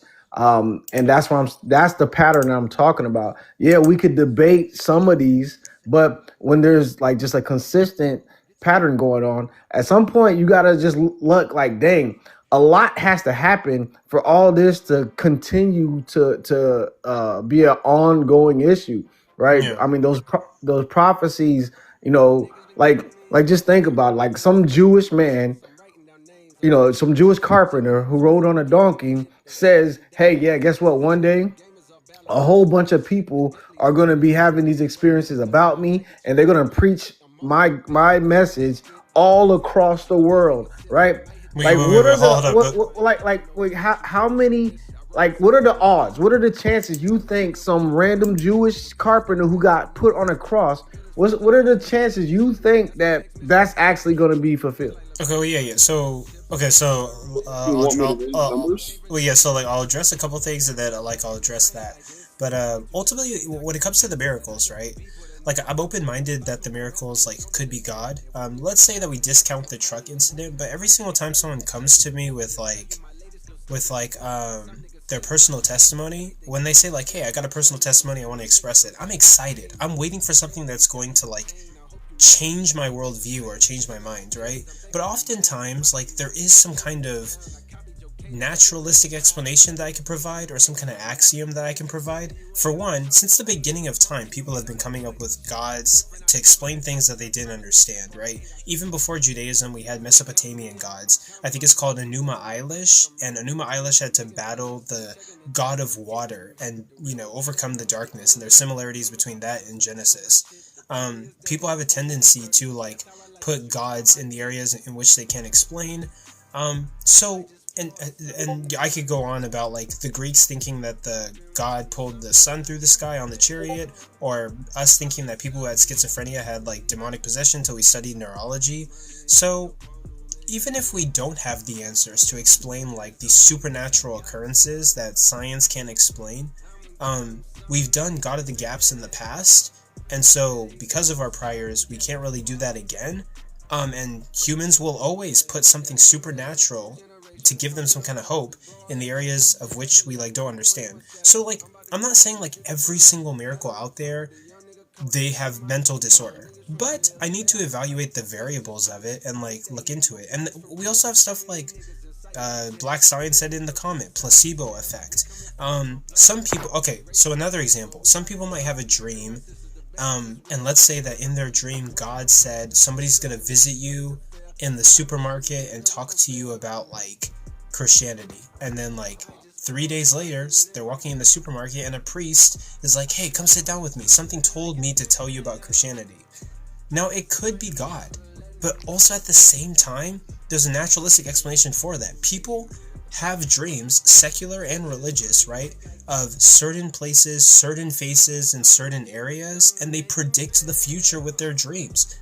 Coincidentally, accidentally, this happens all the time. Our brains tend to want to recognize like patterns and like structures, right? Like that happens. So it could be the case, it's just a random coincidence and like that ended up happening. Now, to address the other thing, like sure, like I mean, sure, like the Old Testament can say like, oh yeah, someone's gonna die for your sins, and like he's, you know, whatever. I guess Jesus said that in the future people are gonna have experiences, but I mean, like, The Simpsons have literally predicted the future like 10 times, right? That's called predictive programming. That's not. Yeah, but not, like the thing is like. Do you know what predictive programming is? Yeah, but like the thing is. You saying yeah? Well, yeah, wait, hold on, but like what's predictive programming? Well, I don't know. I can look into it later. But like my main point, right, is like the human experience is not original. Everything we're experiencing today, no matter how original we think it is, it definitely happened in history before. Someone saying that like people are gonna have experiences in the future, it's very vague, and of course people are gonna have experiences about Christianity. No. It says specifically the experiences. It doesn't just say experiences. Wait, what specifically did it say about the experiences? Yes, it's talking about the Holy Spirit. People will have these like futuristic, visions, and have these supernatural gifts of the Holy Spirit. I mean, like, that's going to be difference between like when you're talking about The Simpsons, like literally like now that they done exposed these files, now y'all should be like freaking woke to the point like of the things that we've been telling y'all for ages, right? These people, these elites, right, they're into occultic practices, right? And you see so much symbolism in the entertainment industry, and they tell you what's going to happen before it's going to happen. And y'all think we're just, we got these aluminum foil hats on when we're talking about like the symbolisms that they be using, and like everything that we've been saying about it is happening. And now it's like y'all still got the blinders on for some reason, man. But that's going to be very different between, predictive programming, where they're planning to do stuff right in front of you. And, if I'm assuming your worldview, Like, these are the most fanatical coincidences that could ever possibly happen. We don't have, you said everything that's happened has been happening before. Yeah, well, tell me anywhere where a man claimed to be God, and not only the people in his circle believed him, but people outside of the country, outside of the culture, they also have these experiences that lead them to believe that that man was actually God. We don't have an example of that. Wait. Hercules is a real figure. Wait, hold on. Wait. Also, wait. Where's Hercules? Who? Wait, hold on. Wait. When did he live? When did Hercules live? When was he born? Really quick. Like, I'm gonna be honest with you. Like, okay, wait. I don't want to be like offensive, but society can sort of be sheepish. Like, people tend to put people on pedestals and make heroes. Can you show me where a man was God? I mean, there are literally several stories that are parallel to Jesus. Can you show me one? Again, not people who not even close. Yeah, exactly. Hold on. You guys make these bold-faced claims that are just blatant lies. They're not true by any means. Give me an example. Just give me an example. Wait, put me on the big screen. Wait, hold on. Real quick. Do you think that, like, Jesus' story of being born of a virgin and, like, doing all these miracles is original? Like, we literally have, like, 5 or 10 other people who literally have the same story. Give me a historical figure that claimed to be God, and, again, people, not only in his own, like, group, but people outside, enemies against his group, right? People Look at in this, Coco. other countries, other cultures, where they all are claiming to have experiences with this man as a God. Give me example. Give me one historical figure that we can actually do a 1 and 1 2, right? It was so common, right? Give me a historical figure, just one. I mean, to be honest, like, I'm willing to concede on this point. I have to do research. Like, do you want me to give you this? Then why did you make the point? Hold on. I want to be very clear. I'm willing to concede on this point, but because, like, there's other things I want to address. But I know this as a fact. Jesus being born of a virgin, doing miracles, dying and raising from the dead, that's not an original story. There are 10 other people in history that I can find you and show you had the same exact life of, like, Jesus. Show me a first-hand account of some. What's their proof? Show me a first-hand account of an enemy that saw someone who saw a dead enemy. Wait, hold on, PRK. I'm willing to grant that's crazy, bro. Wait, PRK. That's what I asked you for. Wait, hold on. Hold on. I was made from a wig. Does that make it true? No. So who's Jesus' father? Wait, hold on. PRK, I'm willing to grant that. I'm granting everything about Paul, to be completely honest with you. Wait, no. It's not just about Paul. Grant Paul, you got it granted, bro. It's about Jesus, right? I give me a historical. Paul, not Jesus. That's fucking crazy. Give me a historical. Wait. Let me address that. Yeah, sure. Someone murdered somebody, felt guilty, had psychological derangement, and had a very vague vision in the desert. I'm willing to grant that. Wait, that's not impossible. He became a part of the religion that he used to persecute a Jew and is have not gonna. That's pretty fucking ironic. There are people who join literal cults for less. Imagine murdering somebody and feeling guilty about it. Like, of course, it should be happening elsewhere in historical record, bro. Christianity in the prison system. Yeah, like, look, dude, jails have the most Christians in the fucking world. What are you talking about? Christianity's common in jail prison systems. Yeah, like, probably because we actually know what determines good and bad, while savages don't. Oh my God! What a shocker! You're acting as if it's a... Wait, hold on. Pause for a second. Okay, go ahead. Coco, you have a very bad mic right now. I just want to inform you of that. Oh wait, has what I've been saying been clear? You've been clear, but it's been poppy. Oh, okay, but yeah, like, you're acting as if, like, oh, it's impossible for somebody to commit murder, feel guilty, join a religion, especially the one that they were persecuting, and become one of their leading, like, apostles or saints or whatever you want to call it. Literally, if you go to jail, Jeffrey Dahmer became a Christian. Tons of murderers and rapists become a Christian. People who commit cannibalism become a Christian. It's not impossible for somebody who was, like, unaliving people to become, like, Christians. Why did they become Christian? That's an over-reductionist argument, and you're just assuming that they just felt bad and just became Christians. Okay, sure. Like, their reasons. That's an over-reduction argument. You're not even including any context. You're not even providing bad context. You're not providing any context. Oh, okay, well, yeah. You're oversimplifying through something that you clearly don't understand. Well, yeah, I'm still waiting on... The reason that I hold it to Paul, right, is because I know what Schmurder does to the mind. There have been plenty of psychological studies that Schmurder can, like, drastically affect your mind. It literally affects people. There are people who have experienced gang violence that are shooketh, like, for the rest of their lives. They're never going to shake this, like, this mental trauma that they have. So what I'm assuming, right, when I look at history, is that Paul... Luke talks about this and Paul talks about this, right? Paul was a violent persecutor of Christians. He was very involved in the persecution. Coco. And then he okay, so wait, hold on. So first of all, Paul was persecuting Christians, vicious, right? He's mentally traumatized by the Schmurder, and he goes into Where's your evidence? Well, like, I mean, like, where's the evidence that people get mentally traumatized by Schmurder? I got you. No. Where's the evidence that Paul was?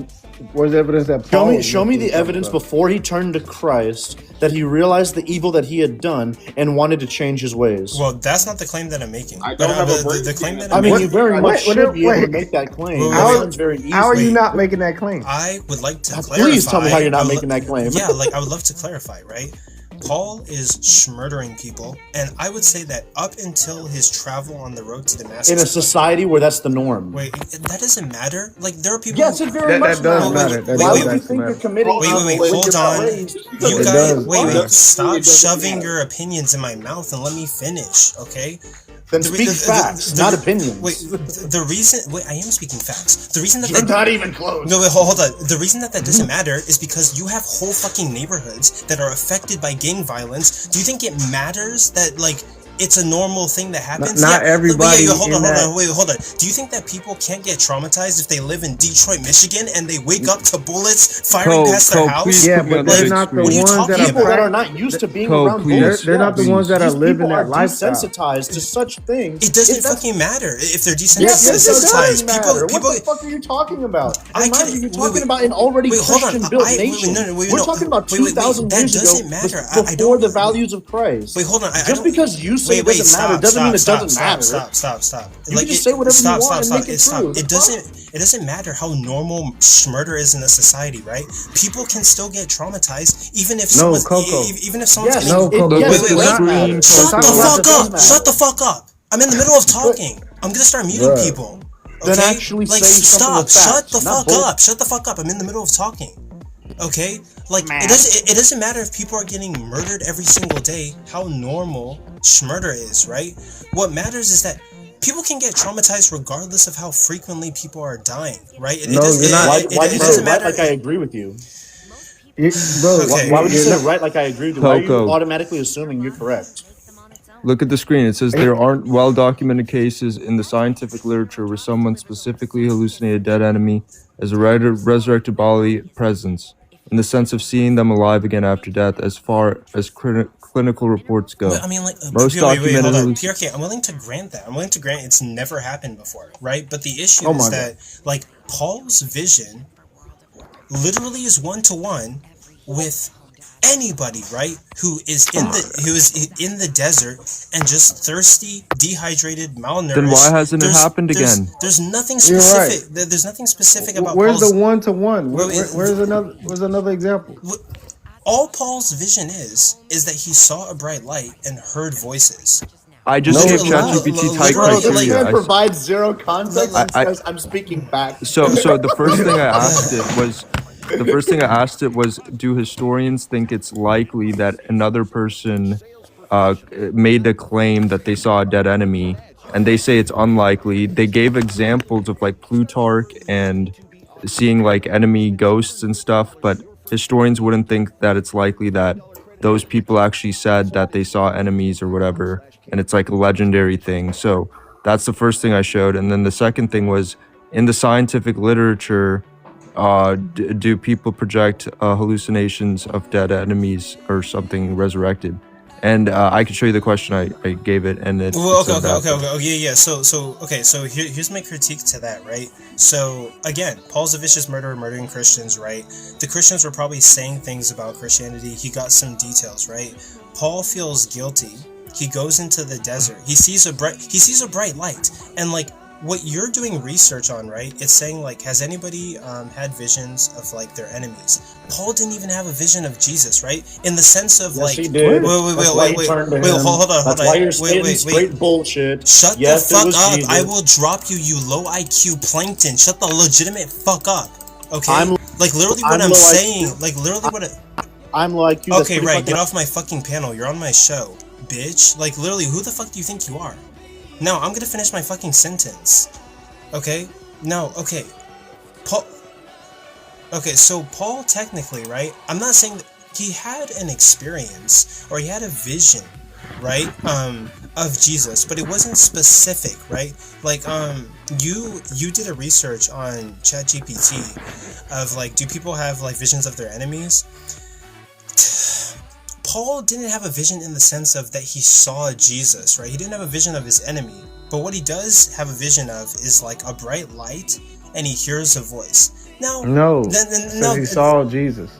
No, he didn't. He saw a bright light. There was nothing specific about his vision. It just said he saw a bright light and heard the voice of Jesus, right? And cool. That's a vague enough vision to where you can assume that he's looking at the sun, which is the bright light, and he feels guilt from what Christians have told him, and he assumes that whatever the sound is that he's hearing is the voice of Jesus due to the internal guilt that he's having from murdering people.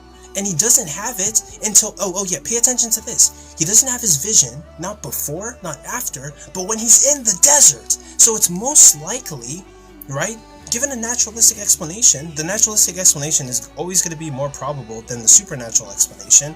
It's likely that he was malnourished, dehydrated, and his vision is one-to-one with dehydrated mountain climbers or like desert travelers. It's just a bright light and a voice. But if they did have a hallucination, when do you have hallucinations of a dead person? It's when you're grieving them. Wait, not only that, like in Paul's account, it says that the person, the light that he saw, said very specifically, "I am Jesus, who you persecute." Oh, no, wait. From my understanding, the bright light was saying, I am Jesus, why are you persecuting my people? Yo, Coco, I have it up. Yeah. No, he said, no, you're persecuting me. Yeah. He says, I am Jesus, whom you are persecuting. It's just, hold up.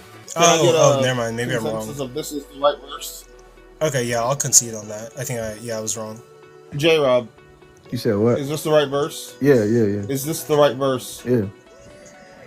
Okay. Okay, yeah, but basically, okay, so it's saying, I am Jesus, whom you are persecuting. I mean, again, like, I could assume that this is associated with, like, guilt. He's persecuting, like... Should have happened again. Well, yeah, so, like, he's persecuting Christians who obviously are very fond of Jesus, love Jesus, so he hears a voice, or he claims to hear a voice. Paul is claiming to hear the voice of God. It literally could be like some random weird animal in the fucking desert. It could be anything that made that sound, right? Bro, you got a lot of imagination. Hold up. Like, pause wait. You can't pause real fast. You're asking me to trust You're asking me to trust. I'm asking you to trust. Wait, hold on. You're including Paul. Wait, hold on. You're asking me to trust the narrative of a guy who thought that murder was normal. You're missing. He thought that killing Christians was totally okay. Like this was just a casual thing to do. You're missing something very big, Coco. It wasn't just this one event where Paul saw Jesus. He saw him on multiple occasions. He was caught up to the third heaven. He spoke with Christ. Wait, multiple occasions? Wait, what are you talking about? Paul? This wasn't the only time. He said in his own letters, he says there's multiple occasions. Paul saw Jesus? Yeah, there's 2 times. Just the first time. And if you consider the times where he says he gets revelations from Jesus, that's another type of experience. But wait, hold on. Wait. Hold up. How do we verify the revelations? I mean, it's his claim. I mean, wait, hold on. There's that, and then also I need to add that to my notes. Wait, so Paul is seeing Jesus. What's the maximum amount of times that Paul saw Jesus? So there's the road to Damascus, and then what other time? There's 2 times where he clearly sees Jesus. Road to Damascus, the first appearance where he gets converted, seems from that, and then when he was caught up to the third heaven. When is that? What the fuck is the third heaven? Yeah, on God. It's where God resides. Okay, so what about heavens 1 and 2? When is this happening? Like, this is new to me. He says it in 2 Corinthians. It's a disputed. Undisputed letter. Okay. 2 Corinthians what? I think it's in 12. I can find it. Hold up. I think it's 12:2-4. 2 Corinthians 12:2-4. Jesus. But okay, look, like, I'm sorry that I like lost my temper earlier, but like, if it was literally me debating like 3 people. I just need you guys to like let me finish my sentences, and like I don't know, I just get a little bit worked up. But so Co, isn't it so strange? Wait, okay, you just did it. Like, sorry. It's okay. Like it's fine. It's debate, but just like let me finish my thing. Yeah. Like it's whatever. But okay. What were we saying? Yeah, don't you find it strange that not only is he projecting enemy apparitions, but he's also doing it multiple times? I mean, put him on the big screen. Put him on the big screen. But again, the narrative that Paul is psychologically deranged and mentally ill, and just like a psychopath, he's like murdering Christians. Like, I think he could literally explain all of this. Yep, this is it. Is this the... Okay. This is it. Like, what are... He's talking in the third person in the beginning, but this is the like, all scholars believe that he's talking about himself, because he doesn't want to boast. And then I think it's in verse 7, you could see that he's clearly talking about himself. But yeah, I knew a man in Christ about 14 years ago, whether in the body I cannot tell, or whether out of the body I cannot tell. God knows. Such a one caught up to the third heaven, and I knew such a man, whether in the body or out of the body I cannot tell. God knows. How that he was caught up into paradise and heard unspeakable words, which is what is not lawful for a man to utter. Of such at one I glory, yes, of myself I will not glory, but in my infirmities. For though I would desire to glory, I shall not be a fool, for I will say the truth. But now I forbear, lest any man should think of me above that which he seeth me to be, or that he heareth of me. And lest I should be exalted above measure through the abundance of the revelations, there was given to me a thorn in the flesh, the messenger of Satan, to buffet me, lest I should be exalted above measure. This is Paul, yeah. Yeah. Oh, this is an undisputed letter, bro, of Paul. Wait, what is this? This is too experienced. Hold up. Does any other person indicate that there are multiple levels of heaven other than Paul in the Bible? Yes, this is a common Jewish. Before Paul. I don't know the specific verses, but yeah, they thought of multiple heavens, I'm pretty sure. Yeah, I think this was just a Jewish thing. Yeah, I'm willing to grant that. Okay, so the same way we think of multiple hells? Yeah, there's like a heaven that's like the firmament, and then there's a heaven above that, and then, yeah. I mean, he probably thought the earth was flat and stuff, yeah. Okay.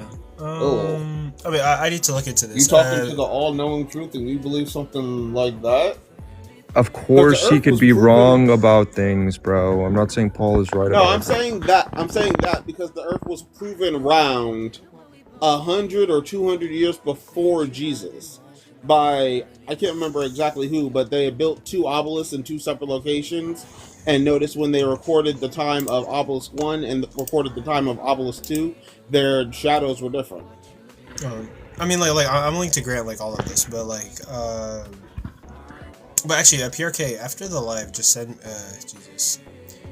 me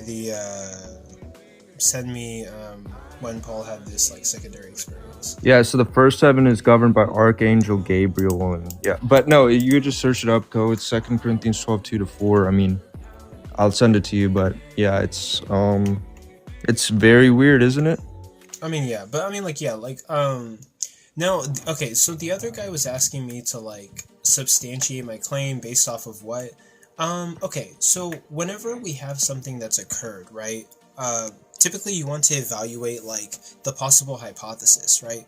And people say that, given what we know about our universe, the naturalistic explanation is always going to be, like, the most probable. Now, of course, if God exists, then, like, this changes things, right? So when I have the scriptures telling me that like Paul is having these visions, right, I'm going to posit some natural hypothesis, right? And so my basis for saying that Paul is mentally ill is because Paul is known to be a murderer, and we know that murder can affect the brain. That's why whenever you have a child that sees like gun violence, they're traumatized for their entire lives. They might even end up becoming criminals or violent, or I mean, don't take my word for this, but they could even become like psychopaths. But okay, and then like, you know, I see what you're saying, but yeah, and like people are saying that like, oh well, you know, murder was happening all the time in ancient Rome. I don't give a fuck. Okay, murder is happening in fucking like Detroit, Michigan, right? Like gang violence is happening in some location. But you're making quite the assumption, Coco. You're assuming that Paul murdered Christians, and the problem with that is that's only in the book of Acts. Wait, hold on. Yeah. So because Paul and Luke say that Paul is a violent. But you don't think Luke wrote Luke. You don't think Luke wrote Luke. Well, I mean, I'm willing to grant it, but like, Paul and Luke are both omitting. Wait, like, Coco, please pause. Yeah, sure. So you believe Paul was persecuting Christians, just not taking their lives? I mean, persecution comes in different forms, man. But okay, like, so what do you have to substantiate that? What, that persecution comes in different forms? No, what do you have to substantiate that Paul persecuted, just didn't take a life? Well, there's not evidence to say that he did. Yeah, there's no evidence for either. But also, I'm not going to be able to substantiate that, but it's I guess like but it's I don't know if this is like a negative claim. Like but yeah, there's no evidence that he did like actually unalive Christians, right? Yeah. But also I mean, Paul and Luke say themselves, right, that Paul was a violent. He not only did he persecute, he wasn't just like a guard carrying people away. He was a violent persecutor of like the church. Now, well, when it comes to my previous point, yeah, extremely like he said he's like severely persecuted the church. Some translations say violently persecuted the church, right? Yeah, but I mean, given that, I mean, like, it's safe to assume he probably was like hurting people, and I mean, like, it's not beyond maybe. Yeah, and it's not beyond the realm of possibility that he murdered some Christians. I mean, like, I don't know about that. I mean, he literally could be like a murderer. I mean, the Book of Acts is just like literature, man. It's like, you know, Sir thinks that book is written in like 120 AD. Oh, then that's like second century, yeah. Second century. But also like, let's say that like that other guy who was a fucking doofus. Like, let's say that like murder was happening every day, right? There are plenty of cities that are like crime infested with murder, right? That has no bearing on whether someone's going to be like psychologically deranged or mentally ill due to the murders that are happening. There are people who grow up around gang violence and they're not mentally healthy people, right? It's a normal thing. Like, people getting shot and killed because they're part of like this group or this group, like, that's a normal thing for them, and they're still mentally traumatized. So that has no bearing. Everyone's mind is different, and people get traumatized for many different things, a variety of things, right? Hold the up, human mind is fast. complex. What was the 100-year war the longest war? Because I feel like it isn't. I bet there's wars longer than 100 years. Yeah, because I technically don't count the Crusades as one big war, solely because like it's not little skirmishes, but it's broken up periodically. But I would argue with that, if you try to defend, oh, murder was happening all the time, therefore Paul would be desensitized to it, therefore it wouldn't affect him as badly, you wouldn't be able to make that claim unless you also believe because 100 years is like, at the very least, 2 whole generations back in those days. That's a whole generation that grew up with war being a constant, so why would you believe they would still seek peace? If you try to say normalization, what's it called? A constant experience? I know there's a singular word for that. That's not a mouthful. A constant experience doesn't equal normalization, is what I'm trying to say. Yeah. Oh, so but Coco, don't you also? So not only is there the Paul point that I was making, but then you also have to consider like all the others, and it just for us, right? All the other what? All the other people, and like for us, it just seems a little coincidental. People? The disciples and James. What about them? They claim to have seen Jesus like Paul did. Oh, they claim to see Jesus when he rose again. Yeah. That's what you're talking about. Okay. Mm-hmm. So it's a little coincidental, don't you think, Coco? Say it one more time. I mean, like, Weekend that at Bernie's? it's not just Paul. Like, we have this point with Paul, but it's not just him. It's the disciples and it's James. It's not like one or two people. I mean, it's a little coincidental. Weekend at Bernie's. I mean, given that we can trust the Gospels, but like this is like heavily. No. This is from Paul's letter. Oh. 1 Corinthians. So wait, what are you saying is not just Paul? Yeah, so I'm saying that the disciples and James also claim to have seen Jesus risen.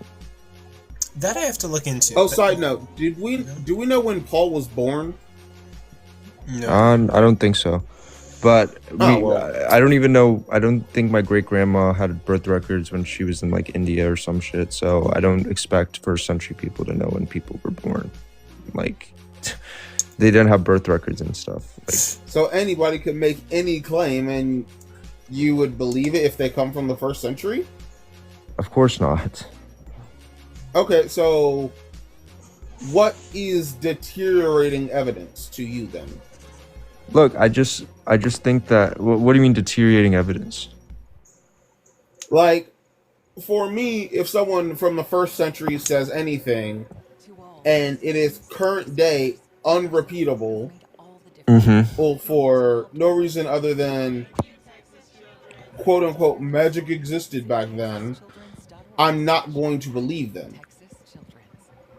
I mean, I get where you're coming from, but at the same time, with Paul, like, at least what we can say is that these people probably claimed that they saw Jesus risen because Paul knows Peter and Paul knows James, and he presumably knows the disciples, like the rest of them. He knows literally the lead disciple. In his letters, he specifies how he met with Peter, had disputes with him, and so, I mean, he presumably knew,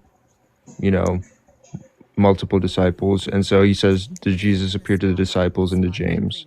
And so he wouldn't be mistaken that they claim to have seen Jesus risen because he knows them.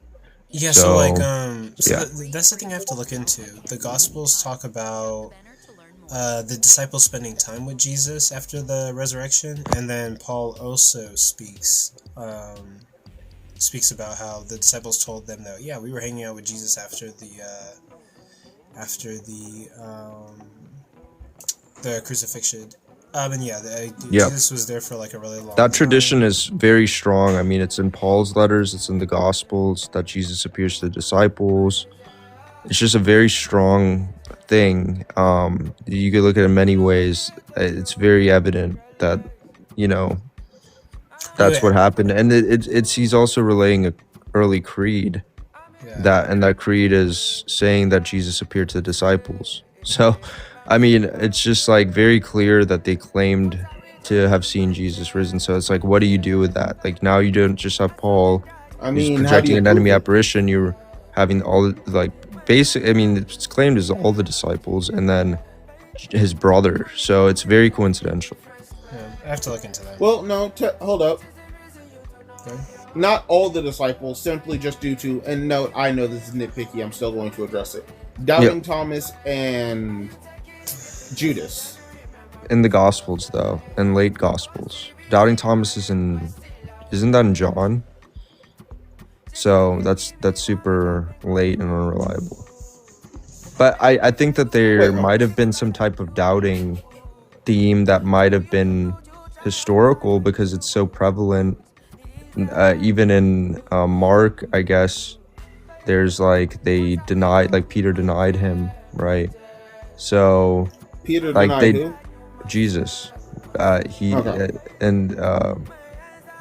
like we're talking about 12 to 14 men at the same time. We can't really use pronouns here. Yeah, I mean, I would actually go on to say it was at different times and places. I mean, it's not all too clear if Paul is saying this was a group appearance in his letter, because even someone like Richard Carrier would argue that this would be at different times and places, which I'm sympathetic to, because in Paul's letter he says... Pause for a second. Who was Richard Carrier? He's a famous mythicist scholar. Mythicist scholar. Okay. So yeah, so like I think that it wasn't necessarily a group appearance. Like they literally were at different times and places, and they had these experiences. So yeah, and I think that's actually backed up by the fact that in Paul's letter he says, when he talks about the 500, he says Jesus appeared to more than 500 all at once. But he doesn't say that for when he says Jesus appeared to the 12. He just says Jesus appeared to Peter and then to the 12 and then to James, right? And he never says he appeared to the 12 all at once like he does with the 500. So it seems as if he is using some type of qualifier when he's talking about a group appearance, which is all at once, and he doesn't apply that to the disciples. So you can make a good case that it was at different times and places where they had these experiences shortly after the crucifixion. And we talk about, I talked to Theologos about it, and you know, it could be, he says it's 6 months after, 2 years after that they're having these experiences. I think that's ridiculous. You know, I believe that it was like probably within a few days or whatever that they had these experiences. But what was I gonna say? I was arguing with J-Rob about something. I kind of wish he didn't leave. But yeah, when it comes to like miracles around the world, I'm open-minded to it being God, but oftentimes, like, I've heard so many like, I've been doing this thing on TikTok for like 2 to 3 years. I've heard so many testimonies, probably no more than like 100 of them. And I mean, like, it always seems as if like the person believes in God and then just interprets reality as God. It could equally as likely, if not more likely, be like post hoc. Yeah, like it's basically a post hoc like rationalization. It literally. It equally as likely could be like a naturalistic explanation, coincidence, and also phenomenon that we observe already in humans, like placebo effect, or like our brains tend to recognize patterns and associate meanings with patterns when there's no meaning that's actually there.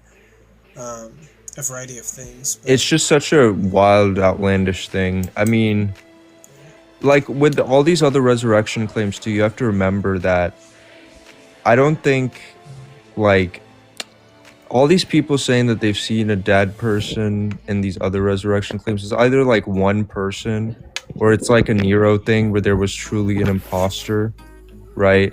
Like Nero had an imposter according to Tacitus, but like it's either one person, it's like a one-off thing, or it's in a legendary story that comes hundreds of years after. And it's not like a historian's going to be like, it's likely that these people actually... hundreds of years, 100 years after. Well, I'm talking about Paul's letters. And so those weren't. Those were we don't written... know when Paul was born, so... No, there's a consensus that his letters were written between 50 and 60 AD. Yeah, I was going to ask that. When is Paul's letters dated? Between 50 and 60 AD, there's a strong consensus on this. Yeah. But atheists and Christian alike. So, do we have a... like understanding of when a person's letters would be considered worth something? Because early attestation. There's a rough like 50 within 50 years is like generally considered early attestation. Paul's letters come within 20 to 30 years, right? So I'm trying to figure out Paul's age of writing the letters and then just backtracking from there, since we don't know when he was born. Yeah, I mean, that's fine. I don't expect to know when Paul was born. This is the 1st century. People don't have birth records. Like, I don't care. But, I mean, don't we literally know the day Jesus was born? Or no, I don't believe, like, there's conflicting accounts about that. Ah, damn.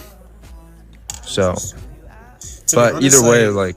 Do you think that works for mythicism? We don't know when they were born? No, not at all. We don't know when... Like, we just speculate when all these people were born. We don't have any, like, archaeological evidence of this, like... But, I mean, like, if we have no data that Jesus was ever born, then, I mean, like, a mythicist could be like, hey, this is kind of, like... He was born because he died. Oh, actually, yeah, you're right. Yeah, we can verify the crucifixion. Okay. Yeah. That's fair. But, like... Wait, we can verify the date of the crucifixion? I mean, like, yeah, honestly, yeah. UChicago puts it at April 3rd, 33 AD.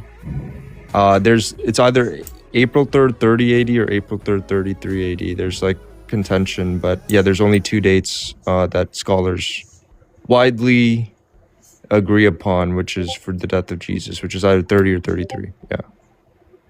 I think it's it might be March 25th, 30 or April 3rd, 33. Yeah. So like back in the ancient days, is there a version of like patenting a letter that we can trace back for Paul? Yeah, we have his letters. Like, can we say like, oh, Paul submitted these letters that day? We can't pin down like the month he wrote the letters, but we can pin down probably the years. If we just pin it down to the year that. Yeah, we could do that. We could do a range of within like scholars think that they can do a range for something like Thessalonians relations to like 2 years. Yeah, a range of like 2 years. 2 years after Jesus' death, or no, 17 years after, but it's between like 48 and 50 AD. Yeah. Okay, so actually, I was debating the other day on this chick's live, and the only thing that I think I grant that Paul was like mentally ill. I think the only thing that sort of refutes it that I think is very interesting is like after Paul's experience on the road to Damascus, he does go on to do he writes great things. He seems really great things. Yeah, really insane. He seems like very intelligent afterwards. Yeah. So if he's like mentally deranged and traumatized, I mean, you'd expect that he'd be like loony or like uncomprehendable. Me and Gerald made that point earlier, dude. We were like, Paul is an upstanding, smart guy. Like he had a major transformation, it seems. So, like, yeah. That's very interesting. I have to think about that. Now I kind of question if it was still Paul. But that's a whole separate thing. The thing about Paul that's so interesting is like virtually all scholars agree he existed. Like, which is very cool. He's like very... no, there's someone on TikTok that runs around saying CBJ, but he's not a scholar.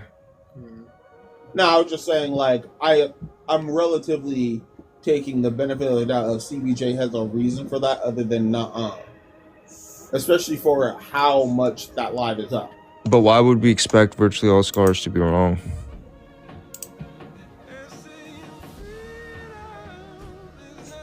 Why we immediately assume they're right? I mean, they're reliably truth tracking, right? They know they can distinguish between true and false scenarios. I don't believe let's say the world's top scholar went on, what's that British show called? There's either $1 million in a box. The world's top scholar is probably James Dunn, but he passed away actually. But he was, yeah. He thinks Paul definitely existed. He wrote a commentary on Romans, and he said in that commentary when he wrote it, because this was before there were these few bad actors like Nina Livesey and Robert Price they have an interesting view, but they're the only two scholars in the world that are living that think Paul didn't exist out of, I don't know, thousands of New Testament scholars. But the thing about it is that at the time that James Dunn was writing that commentary, nobody believed that Paul didn't exist. Everybody accepted that Paul existed. So in his commentary, he wrote, "There's no dispute today that Paul wrote this," and that was in the 80s or 90s. Now there's a few scholars that say that he didn't exist, but you were talking about two scholars out of presumably at least 5,000 to 10,000 New Testament scholars. Like, it's a matter of the reason why I push back on that a little bit is there a reason why these scholars would have to look into? I can tell you what the viewpoints are if you want. No, I'm saying, is there a necessity? The same way science doesn't outright try to prove God didn't create the universe, why would a scholar outright try to prove Paul wasn't a thing. Oh no, scholars. So all they do is work on probability, right? So they're gonna look at a claim in history, right? Yeah, and they're gonna look at a claim in history, and they're gonna evaluate it and say, hey, this is unlikely. This is likely. This is very likely. You know, this is almost certainly happened. This is the type of thing they do. So if they're going to evaluate something like an existence of a figure, they're going to use that same understanding, and they're going to be like, okay, is it likely? Is it unlikely? So yeah, historians definitely would assess it on that, and that's exactly what they do. That's their whole job. So wait, let me ask something. Yeah. Do you grant that, like, Mark is talking about Jesus's life, and the other gospels get more and more miraculous? I think Luke adds stuff like yeah, John is obviously very miraculous. I think Luke adds stuff about, well, I looked it up when I was talking to J-Rob because I wanted to back up the claim that I made. Joey also sent me like some stuff to take notes on. But yeah, like Mark talks about Jesus's life, but I think like Luke adds like wait, hold on.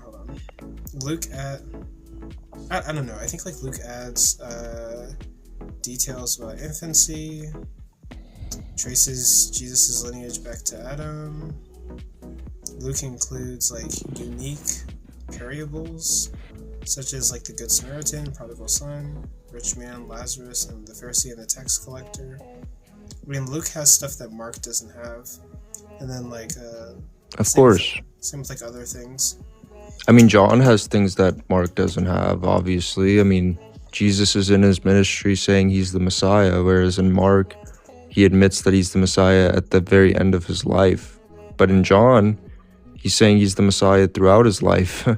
That's inconsistent. You don't find that weird that, like, as the Gospels are dated later and later and later, we start finding even more miraculous things about, like, oh yeah, there's clearly a development. So I'll tell you this. I was reading James Dunn's book on the Christology. It's called Christology in the Making. So in Paul's letters, Jesus becomes divine at the resurrection. In Mark, he becomes divine at the baptism. In Matthew, he becomes divine at his birth, because in Mark, obviously, it doesn't have the birth narrative, like that he was born of a virgin. So in Matthew, he becomes divine at his birth. And in John, he's eternally divine, like in John 1:1, in the beginning was the Word, and the Word was God, and the Word was God. So there's development where obviously you're right, it gets more and more, Jesus becomes more and more divine. I mean, like, that could play into people are not writing stuff down for decades, and like why are these extra details becoming revealed in later gospels? Could it be the case that like the narrative obviously it's because they're making shit up? Wait, so you would grant that they're making shit up? Of course. I don't think the gospels PRK, then that's literally my case. Like, these people don't know what they're talking about.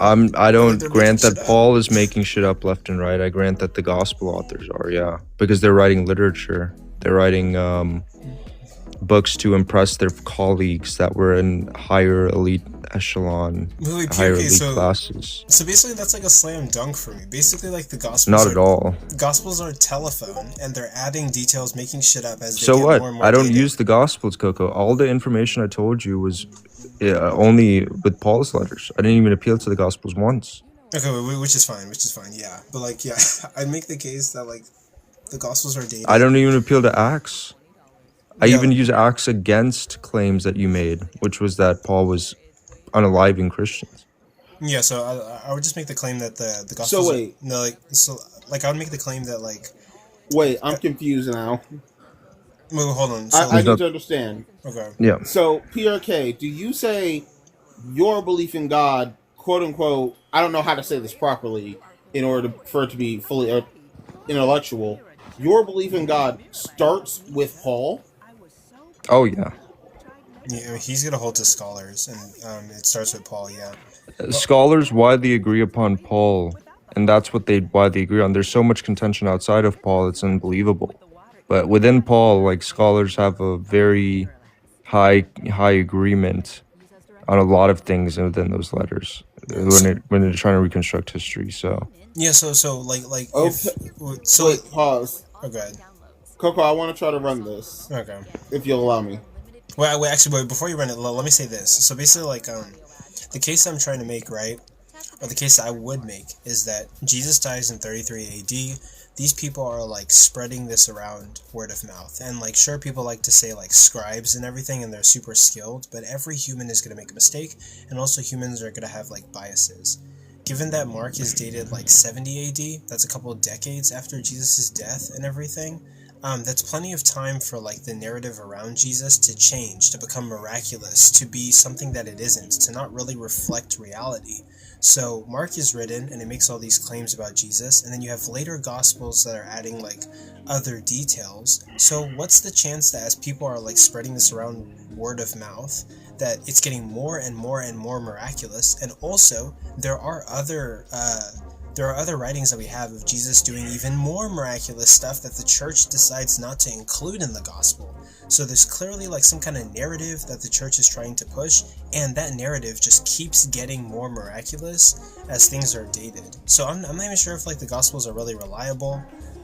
Sure, Matthew copies off of Mark, but given the decades and everything is changing, and then also, what book do we get the story of doubting Thomas putting his fingers in the holes of Jesus' hands? What book was that written in? I think that was in John. Okay, then it wouldn't really play. I think Alex O'Connor said something about, like, I guess John talks about, like, doubting Thomas, you know, and how Jesus said, "Blessed are those who believe without seeing." Pause. Sir is saying that's in John. Yeah, we just said that. Yeah. So, like, I think Alex O'Connor says something about how John says, John's writing about Jesus saying, "Blessed are those who, blessed are those who believe and do not see." And then I think there's another gospel that comes after John, or there's more that comes after John, where there's even more miraculous miracles. So it's like setting up the reader, or it's setting up this narrative to believe what you can't see, and then more stuff is being added to the gospel messages. And so it's I mean, that would be my case. I would say, like, maybe the gospels are, like, super, like, blown in exaggeration descriptions of what Jesus' life was, who he was, and, like, everything. I don't know. GP. Yeah. But I agree, man. I mean, okay, this is crazy that you agree with me and you hold to Paul. Wait, can I call you a Pauline? Like, that's what people say. But that's what people say. I mean, I'm just a resurrection believer, bro. But I don't know. I feel bad that I crashed out on that guy and I called him a bitch, but, like, I don't know. He was, like, interrupting and being, like, condescending. And, like, look, the naturalistic thesis I'm trying to propose isn't, like, outlandish for Paul. I mean, like, it's very more probable than, like... Well, I don't even know, bro. I'm tired.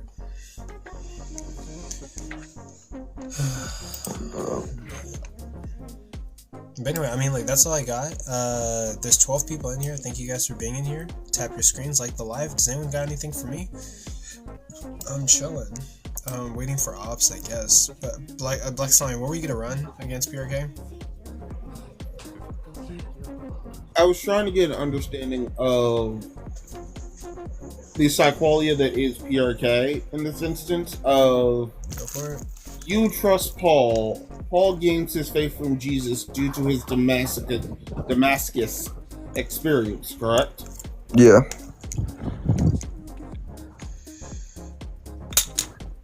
Okay. Is there anything else? So, I'm trying to make sure I word it properly, unless PRK doesn't care about wording. And will just correct me without being a dick about it. No, you're fine. I don't think he cares about wording. Okay. So, if someone were to have a modern day Paul experience, would you trust them that they actually had a Paul experience? It would be very interesting for sure. So what would be the criteria? I would say that's a good question. I like if somebody said that they saw like a dead loved one, and the thing about that is that would mean then it happened multiple times in history, which would just lower the probability of Paul having some supernatural experience. So that's something to consider, right? But so yeah, that's how I would look at that. Yeah, then I would just probably think that it's less probable Paul had a supernatural experience if that were the case. Yeah. Now, I'm coming at this from the mentality of I lost my grandmother like under 6, and for the 3 years after I lost my grandmother, I saw her in every old black lady I walked past until I did a double take and realized, oh wait, that's not her. Went to a grief counseling group and realized that's a common phenomenon amongst me and the grief counseling group, and eventually got over that. So that's interesting. But I don't know if I'm convinced that like the disciples had these like double takes where they thought they saw Jesus and then from that concluded that he was raised, because, and there's a reason, it's because in Paul's letters he says that Jesus was raised in a transformed, glorified body, right? And what does that mean? What that means is that it wasn't, the body he had prior to his crucifixion. It was a transformed body. It was a different body. Paul said it was a spirit body, right? I'm gonna have to re-ask. What does that mean? What is a spirit body? A spirit body would be, I don't know how it would look. I wasn't there to see it, but it wouldn't look like, I can strongly infer it wouldn't look like how Jesus's body would have looked prior to the crucifixion. So, like, what changes from a regular body to a spirit body? I think it's in the name, bro. It's not fleshly. So, a ghost? Like, that's all I'm thinking of when I hear spirit body. So, and I'm not trying to... No, I understand where you're coming from. I mean, yeah. You could say something like a ghost, but it's probably in its own category. And hold up, doesn't that counteract the story of Doubting Thomas, where he says he feels the holes in his hand? But yeah, I understand that's because there were a lot of different Christian perspectives very early, and those gospels, a lot of scholars think, like Dale Allison, and I'm not sure what Sir would say, but I think he would agree that this was to combat Docetism, which was a view in early Christianity where they thought that Jesus was just a spiritual person and he didn't come in flesh or anything like this. And so there was that, and so people didn't like that. They wanted to think that he came in flesh or something like that. And so it was to combat those views, right? There's like a political landscape here. And that's what's going on. There were just various views about Jesus's resurrection body, and some people were writing, I guess you could say, polemics against the other views, and that's why you see that Doubting Thomas narrative. So, like, once again, I'm just still confused. Wait. I don't know how that's confusing. Wait. Really quick. How it's confusing. Or really quick question to consider before you explain. Like for Sir in the comments and for PRK, do you think Doubting Thomas could have been like creedal or like an added detail, low key? You said what again? Do you think Doubting Thomas could have been like creedal or like an added detail, low key? There seems to be a doubting tradition that is preserved in the Gospels now. I think that it's plausible that could have been true, that some of the disciples doubted Jesus when he was alive and so far as him being like the Messiah. But I'm not convinced by it. I don't think it's it's likely that there was a doubting thing going on. But yeah, I don't know what Sir would say about that. That's very interesting, though. That's a great What do you question. What do you mean by creedal, Coco? Like the same thing that you say with the 500, just being like, there's a word you say like creedal, like an added detail. Creedal means that's not what creedal means. Creedal means it's like some poem or saying that they're repeating back and forth to each other. So with some of the creedal stuff we see, what's kind of argued there is that predates the text that it's in, and that it's stuff that Christians are repeating back and forth each other. So with 1 Corinthians 15, with the beginning verses 3 through 8, that seems to be a creedal form, something that Christians are repeating back and forth to each other. Okay. As for the Doubting Thomas stuff, I think that's all the post-resurrection appearances are sort of just evolutions of the story. I don't think any of that's original because so if we look at the earliest gospel, if we look at Mark, right, Mark indicates that they're going to begin in Galilee, right, because he has the angel tell the people at the tomb to go meet Jesus in Galilee, right? So I think that's indication right there that Mark thought that the appearances began in Galilee, but Luke puts the appearances all in Jerusalem, okay? So that's already like contradicting what Mark has going on. Then John has them in both locations, both in Galilee and Jerusalem. And John seems to add a complete chapter. Someone seems to add a complete chapter at the end of John. Chapter 21 probably isn't even original to John. And all the Doubting Thomas stuff is just more evolution to the story, because by the time that story comes about, they're dealing with other Christian cults that believe in different versions of Jesus. So one version of Jesus was what Pruk was talking about, this thing called Docetism. And the Docetists believed that Jesus just appeared on earth as a spirit, that he wasn't really flesh. And that's why you see stuff in Luke when Jesus is resurrected where he's like, I'm flesh and bone, right? When he's telling the disciples, I'm flesh and bone. And then you see the stuff in John where Jesus is like, touch me, right? It's to sort of combat those kind of different beliefs that they didn't agree with. And then you said this before, but like Mark says Galilee and Luke says Jerusalem. Mm-hmm. Yeah. Both Matthew and Mark both say Galilee. Yep, the two earliest Gospels indicate that Jesus is going to start appearing to people in Galilee. And also... So, wait. Pause for a second.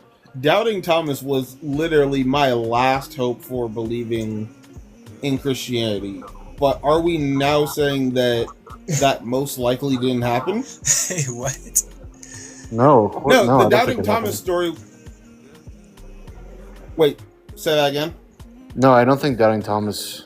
That seems to be an evolution. I mean, why would anyone think that story is historical? I mean, I was saying, if Christianity is true, and if that story is true, then that's kind of my only real hope for believing in Christianity. But in now knowing that, no, that story was most likely fabricated for political reasons, I'm like, well, that was literally my last hope. Well, the fire went out, so like, there's no reason to believe in Christianity anymore. Well, I mean, the Doubting Thomas story is only in one... The Doubting Thomas story is only in one gospel. It's in the last gospel, and there's clearly motivating reasons to have that story, because as has been pointed out, wait, chill. Keep interrupting all unbelievers are fools. Okay, listen. You know, the kids are unbelievers. Like, yo, if you can't control yourself and like just wait when you join the panel, then you won't be able to be up here. So like, I don't know, bro. Yeah. So the issue is that it's only in one gospel. It's the last gospel, and it clearly has a motivating reason to be created, and that would be to combat Docetism. So there's no reason to think any of that's historical.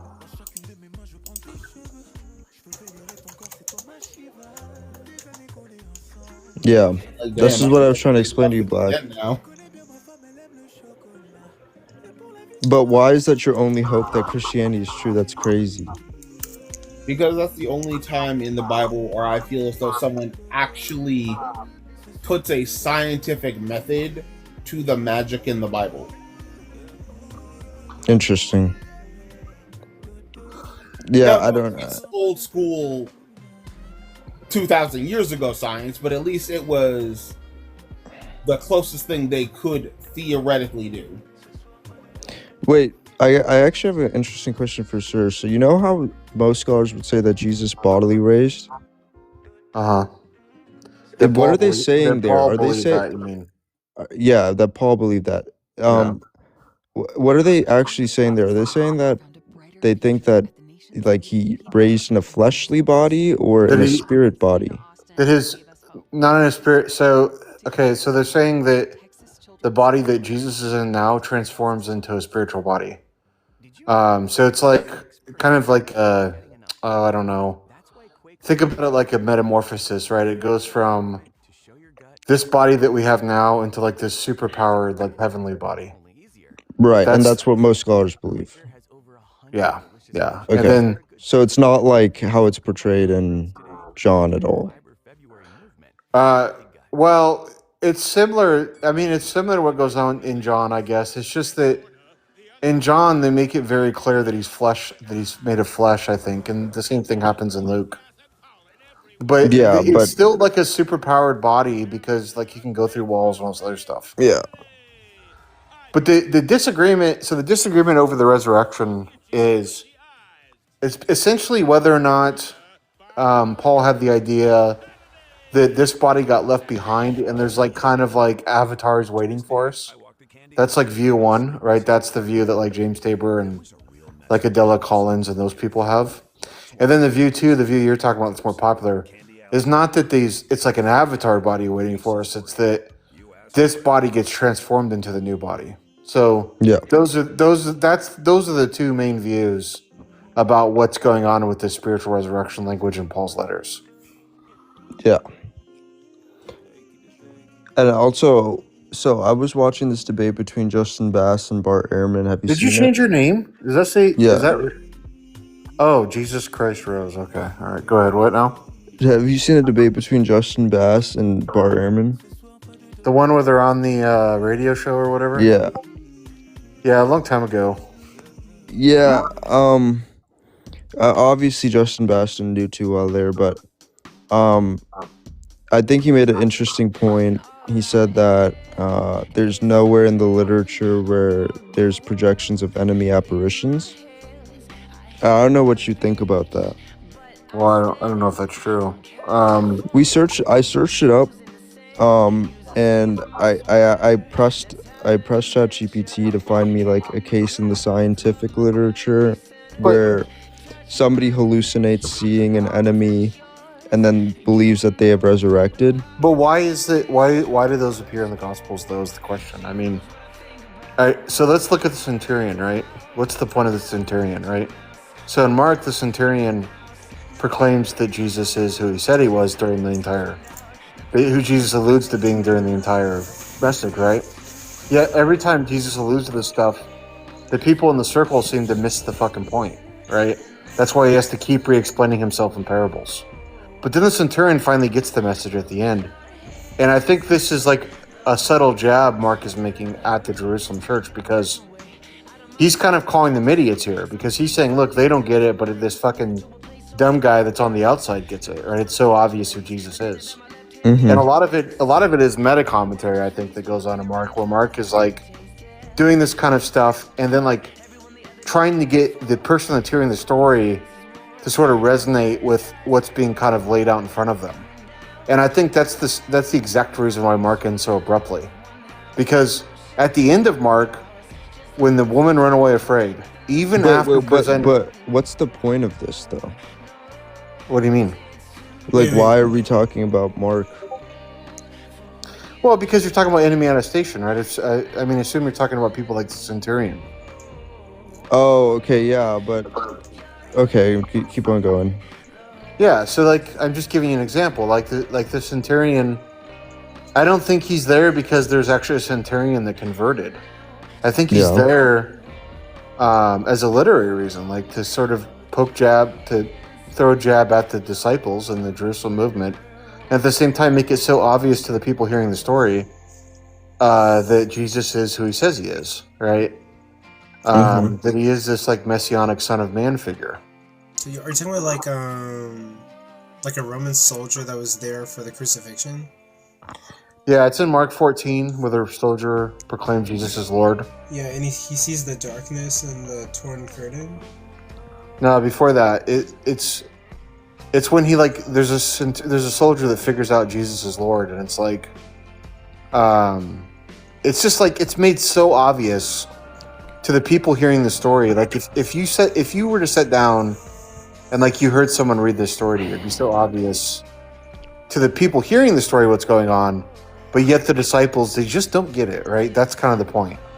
And the same thing happens at the end of the book, right? At the end of the book, the tomb is empty. The woman had been presented this undeniable evidence that Jesus resurrected.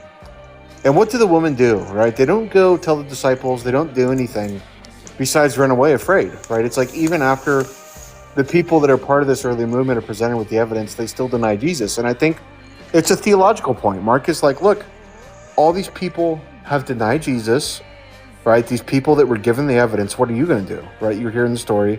What are you, the listener, going to do? Like, what are you going to do, Coco, when you hear this story, right? That's the point. Interesting. Okay. No, that makes sense. So, I mean, one thing that comes... So, I do have a question. And I don't want to, like, go past what you said. I just think it's kind of complicated. But, like, my question would be, like, do you think it's likely that in history, like in the historical record as we know it, that we can pin down someone who made a claim that they saw a dead enemy resurrected outside of Paul? Okay, so you're talking about Paul. Yeah. Well, I don't know. So I know that Paul said he persecuted the church, right? I get that, but in what way was he really an enemy? I mean, I knew you would say this. Wait, hold on, wait. He was a vicious enemy. Like he says it himself, and also Luke says it. Like, he says is that he persecuted them, but he doesn't really tell us why. Violently. Well, so what? So I mean, like, okay. Look, you can do stuff like you can persecute a movement and still believe in it, right? I mean, you don't think there's people on ICE that think they're doing something wrong?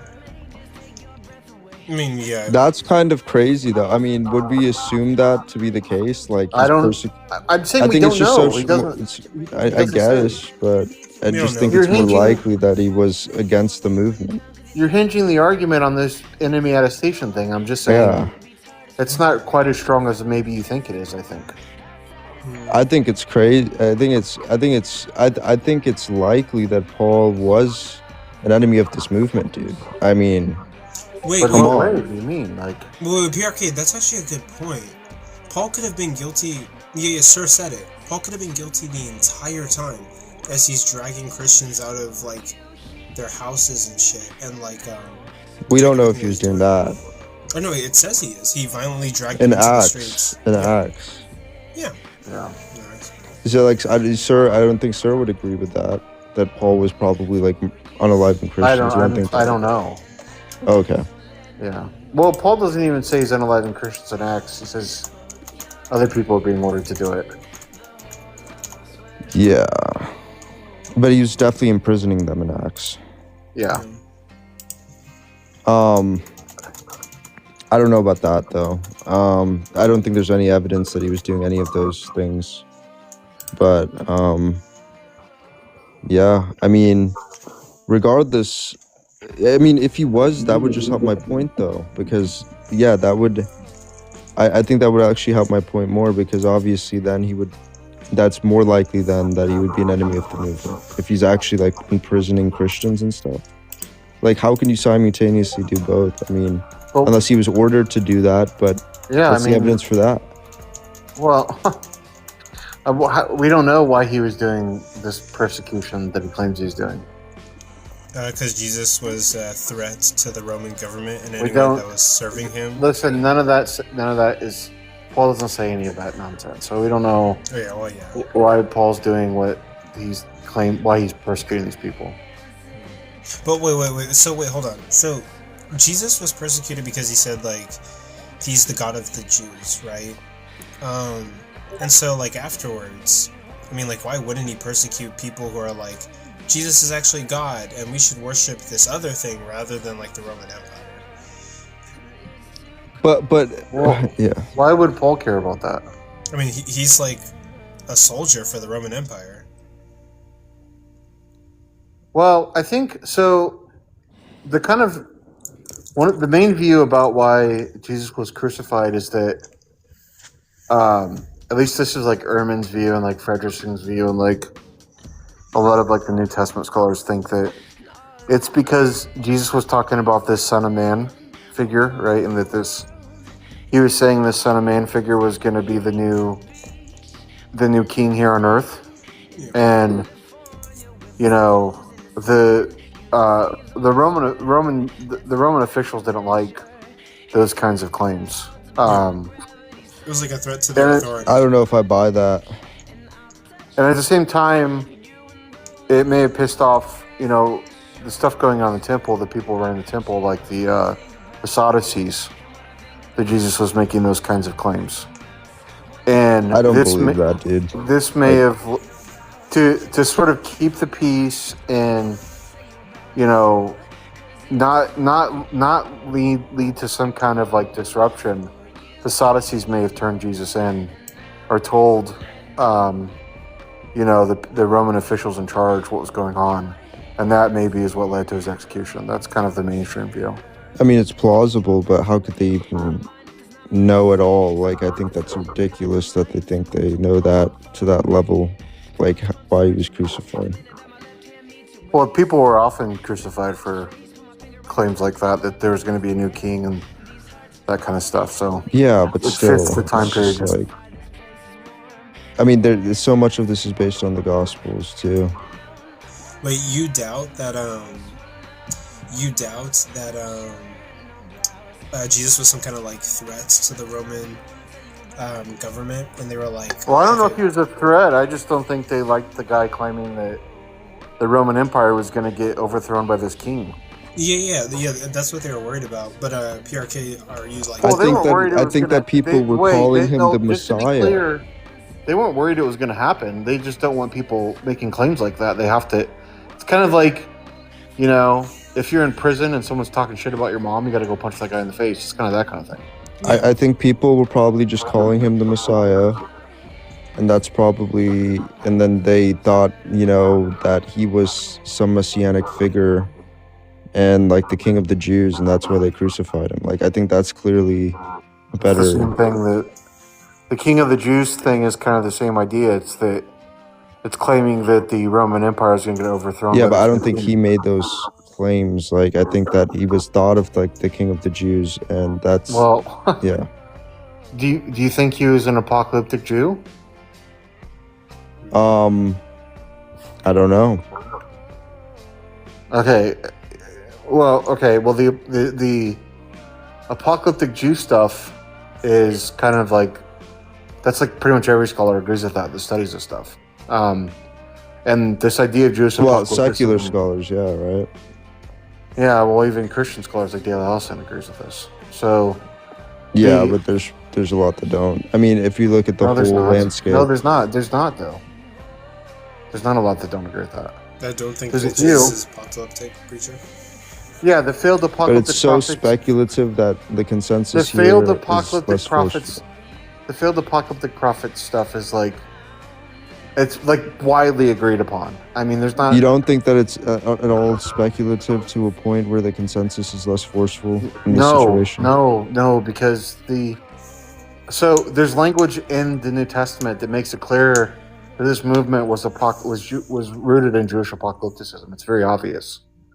That's where the Son of Man figure comes from, right? And the Son of Man figure was supposed to be a king that was going to rule here on earth and judge humanity and render judgment on the wicked.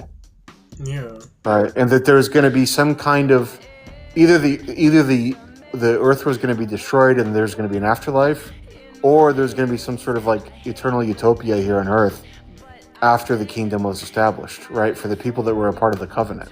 That was the Jewish apocalyptic idea. I mean, I understand it sounds nice, but like for example, you know, so do you think Jesus thought the world was going to end? Yeah. And see, that's what how are we so convinced of that? I get that it's because in the it's in Mark. Then Matthew and Luke try to apologize for it, and then John completely doesn't mention it. 2 Peter 3 tries to apologize for it, and it's also in Paul's letters. That's why we think that, and it matches the same language and ideas that are found in other apocalyptic literature at the time, such as 2nd Baruch. But a lot of those sources come after the Gospels. Like, don't you think 2nd Peter and stuff come after the Gospels? Yeah, but why is he apologizing for a movement that didn't occur if there was no movement at all? If there wasn't an apocalyptic movement, why does he need to apologize for it? Well, okay, so in what way is he apologizing for it? I mean, because he tries to because in 2nd Peter, just read 2nd Peter 3. In 2nd Peter 3, the author there is explaining to people why the apocalypse hasn't happened yet. There'd be no need to explain such a thing if that wasn't part of the movement, right? And then it's also evident in the Gospels. Why can't that be part of the movement after the post-mortem appearances? Because we find it in the language. We find it in Paul's letters, and we find it in Mark, right? We find this idea that there's going to be this Son of Man, right? That's going to have a new kingdom. We get this idea that there's going to be a resurrection of the dead. We get this idea that all this is going to happen in the lifetime of the disciples. Yeah, but like they could have like constructed some narrative or something. Like, you think that they're reliably preserving traditions in these Gospels? I think that this is clear evidence that this is what was rooted into the original movement. Yeah. Well, also, see, that's where I'm skeptical. I don't know. I mean, this is where, like, I would actually, like, with Richard Carrier, I kind of agree. Like, what? Richard Carrier agrees with me on all this. Well, I don't know. I don't see how he's getting to that conclusion, because he doesn't think that the Gospels are obviously rooted in the earliest traditions or anything like that, from what I understand. Well, none of that negates the fact that these were apocalyptic Jews that believed in the imminent apocalypse that was coming. That's very obvious in the text. Why is Paul telling people not to get married? Why is he telling people that the resurrection of the dead is going to occur before they die? Because he thinks that the corporate resurrection is about to come, because he had experiences, and then he said Jesus is the first fruits of the dead. Yeah, exactly. This idea of the resurrection of the dead. So that explains why Paul thought the world was. This idea of the resurrection of the dead is a Jewish apocalyptic idea. Okay, I understand, but that's why Paul. One second. That's why Paul would have. That explains why Paul would have believed the world was going to end, but it isn't explained by Jesus saying it and it being part of the movement before the crucifixion. And that would be a different explanation. You'd have to say. Do you think? Right? Look, there's two. Okay. Do you think these people that were associated with Jesus, these Jewish people? Do you think they had a more mystical idea of the afterlife and stuff, or do you think they were more like the Pharisees that kind of had everything rooted in, like, you know, like more like rooted in reality? Mystical. Okay, then they probably believed in the apocalypse. This idea of the Jewish apocalypse was like widely believed by these kinds of Jews, the kind of Jews that had a more mystical idea of like an afterlife. Also, so it's historically plausible. Also, like, that's it. I mean, I think. Well, hold on. Wait, wasn't like all of that?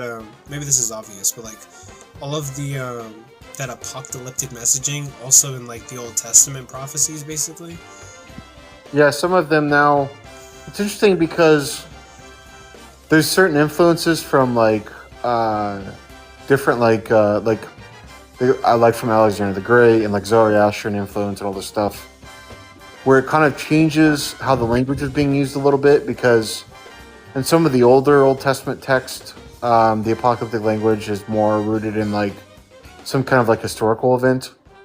But then as the kind of ideas, the apocalyptic ideas evolve, they begin to literally believe in like a end of the world, resurrection of the dead, afterlife, that kind of stuff. And they think that the wicked are going to be punished in the afterlife.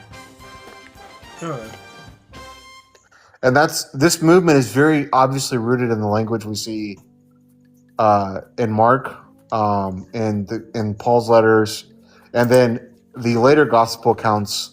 They try to apologize for this. One example is that if we look at Mark, if we look at Mark 13, when it talks about, some of you standing here won't pass away before all these things come to pass, that verse. Yeah. If we look at like what leads up to that, Mark is predicting this as one event. Okay, so he's saying there's going to be this event that's going to be the destruction of the temple, and then all the people are going to flee, and it's going to lead to all this famine and people turning on each other.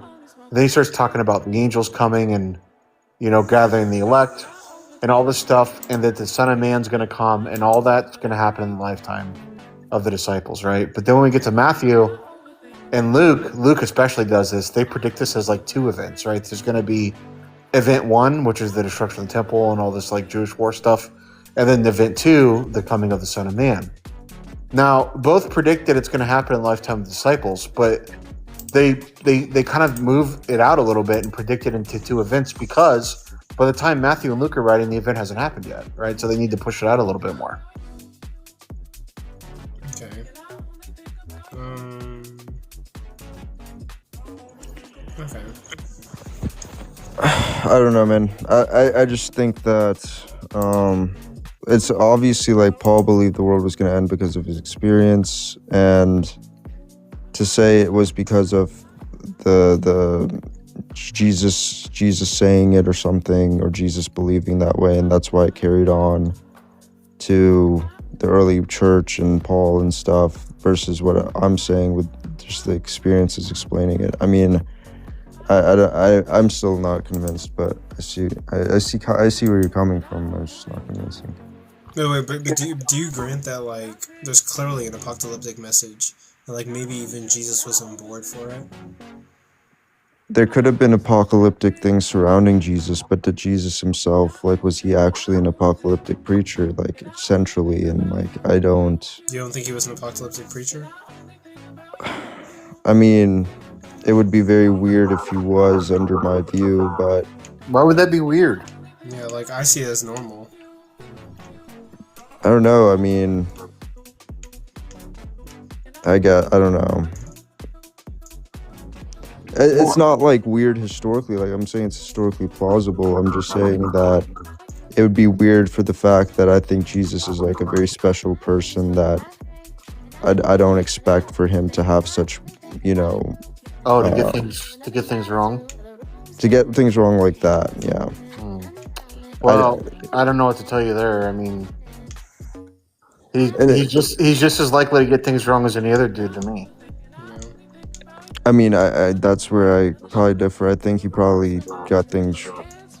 It wasn't getting things wrong like that, but I mean, dude, it's just that a lot of this just comes from the Gospels, and I guess I think the whole argument revolves around you saying that the Gospels preserve some traditions, and I'm just saying I don't know, like.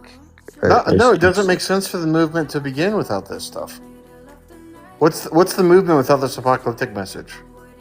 What's the movement about? It's about repent because this fucking dude's coming soon. The Son of Man, who they're interpreting as Jesus, is coming very, very soon. So y'all better fucking strap in. That's what the whole movement's about. Yeah. Well, yeah. PRK, yeah. Wait. No, dude, but it's like my point is also not being like acknowledged, because I think that this idea that like, oh, the resurrection's about to happen, strap in, comes from their experiences, like I keep on saying. And I think that's totally valid. It's totally valid. Like, you don't think that what I'm saying is valid, that because of their experiences, they thought the world was going to end? You don't think that's plausible? What experiences? The post-mortem appearances. Wait. Wait, what's even being argued here? Wait, even if that's the case, they still would have believed in the apocalypse. Because they thought the world was going to end because of their appearances, and that's it. That's why the... Okay, so you're saying that Jesus didn't believe in the apocalypse, but his followers did? Yeah. Okay, now, Prick, I want you to think about that for a moment. Why would you ever think that? Why wouldn't you just think they all did? Why wouldn't I just think they all did? Why should I? Well, imagine if, like, you know, we have this, like, common thread that a lot of conservatives believe, let's just say, right?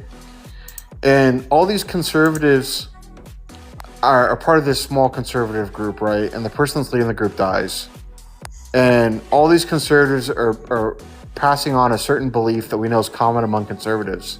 And then someone came along and said, well, the followers of that guy believe this, but we don't know if that guy did. Even though we know it's a common conservative That happens a lot, dude. The followers believe does that happen completely different than does that they happen more often? Yeah. Does that happen more often than them just sharing the belief when it's a common belief among people in that ideology? No. If it's a common belief if this is a common belief among Jews in Second Temple period, and we know that his followers had this belief, why wouldn't we just think Jesus had the belief too? Especially when we have all the Gospels saying he did. Like that just raises the probability that he did too. I mean, it's a common belief in the Second Temple period, but obviously obviously apocalypticism was still probably a minority position, right? We can't just assume. You don't think so? I mean, I wouldn't say we can just assume it's the default position that Jesus would have been in line with this apocalyptic understanding, because I do believe it probably wasn't the majority view. His followers held that view, right? And because of their experiences, bro. The movement doesn't make sense without it. I mean, there's no movement without this. Well, that's something I'd have to think about more, but I mean, he could have been saying the kingdom of God is at hand, and what does that mean? What does that mean? Something big's about to happen. What is the kingdom of God? It's an apocalyptic thing. It's saying that it's talking about the end of the world. That's what the kingdom of God is, Proop. It's this kingdom that's going to be established here on earth, and the Son of Man figure is going to come and render judgment on everybody. That's what the kingdom of God is. That's what they're talking about. I mean, sure. I mean, okay, so fine, I'll agree to that, but I'd have to think about why the movement was like that to begin with. I mean, if you're just saying the whole movement of Jesus was just driven because of him, thinking the world was going to come to an end and stuff. That's what started it, yeah. No, I'm not saying that's not why the movement survived. The movement survived because Paul gave this bridge for Gentiles to become Jewish. That's why the movement survived. I'm trying to think. I mean, I'd have to think about it and come back to you on that one. Why? I guess that's. Are you reading? You said you're reading Dale Allison's book on the historical Jesus, right? The Resurrection. Oh, you're reading the Resurrection one. Well, he has a book on the historical Jesus too. I mean, I haven't read that book, but I'm sure I know that he believes in the apocalyptic prophet stuff, and I'm almost certain he would talk about it in that book. I mean, this is what I'm saying is I mean, nearly every scholar agrees with this idea, right? The only ones I'm aware of. What if Jesus just had good teachings and, what if Jesus was just a normal person with really good teachings? Well, what if he was a drunk? Why can't we just take that view, bro? Because it's just less likely. The only ones I'm aware of that present counter ideas, so there's going to be John Dominic Crossan, who talks about Jesus being some kind of cynic. And that's the only real mainstream one I'm aware of. I know there's a couple others, but they're very minority positions. I mean, this idea he's a failed apocalyptic prophet is it's like the main. It's like every scholar that's not a part of a church that studies this stuff academically agrees with what I'm saying. Yeah, but they're getting this because I still don't see it, because if we're gonna say that, I would see it more so if the Second Temple Jewish belief was apocalyptic Judaism, obviously the predominant view. I don't think that's true. I could search it up, but well, it seems to be the ones that were more mystic believe that kind of stuff. Now, of course, there are Jews that. So they're just assuming things about Jesus, like he was a mystic. Well, it's kind of like thinking, okay, you have Christians that are Christian today, right? But if you like actually pinpoint and talk to a lot of Christians, a lot of them won't believe in like the mystic stuff as much. So like if you ask them something like, oh, I don't know, do you actually think Jesus walked on water? Let's just say, right? Mm-hmm. A lot of Christians might, say, well, I don't really know if we can know he did that, right? There's Christians that say that, right? But the majority of Christians actually think he did walk on water. It's one of those kinds of things. I mean, the ones that believe in like the more mystic stuff, I mean, they all pretty much believe that, right? Just like with the apocalyptic stuff, it seems to be a very common view in the Second Temple period, especially among the Jews that had more mystic ideas and believed in things like the afterlife.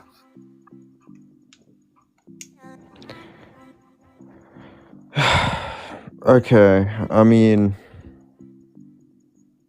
it's in the Dead Sea Scrolls as well. It talks about this stuff. What does it say there?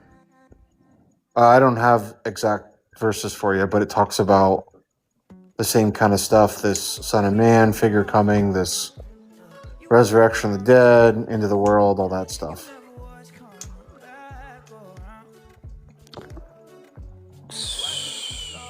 I don't know. I'd have to think about that more, but yeah.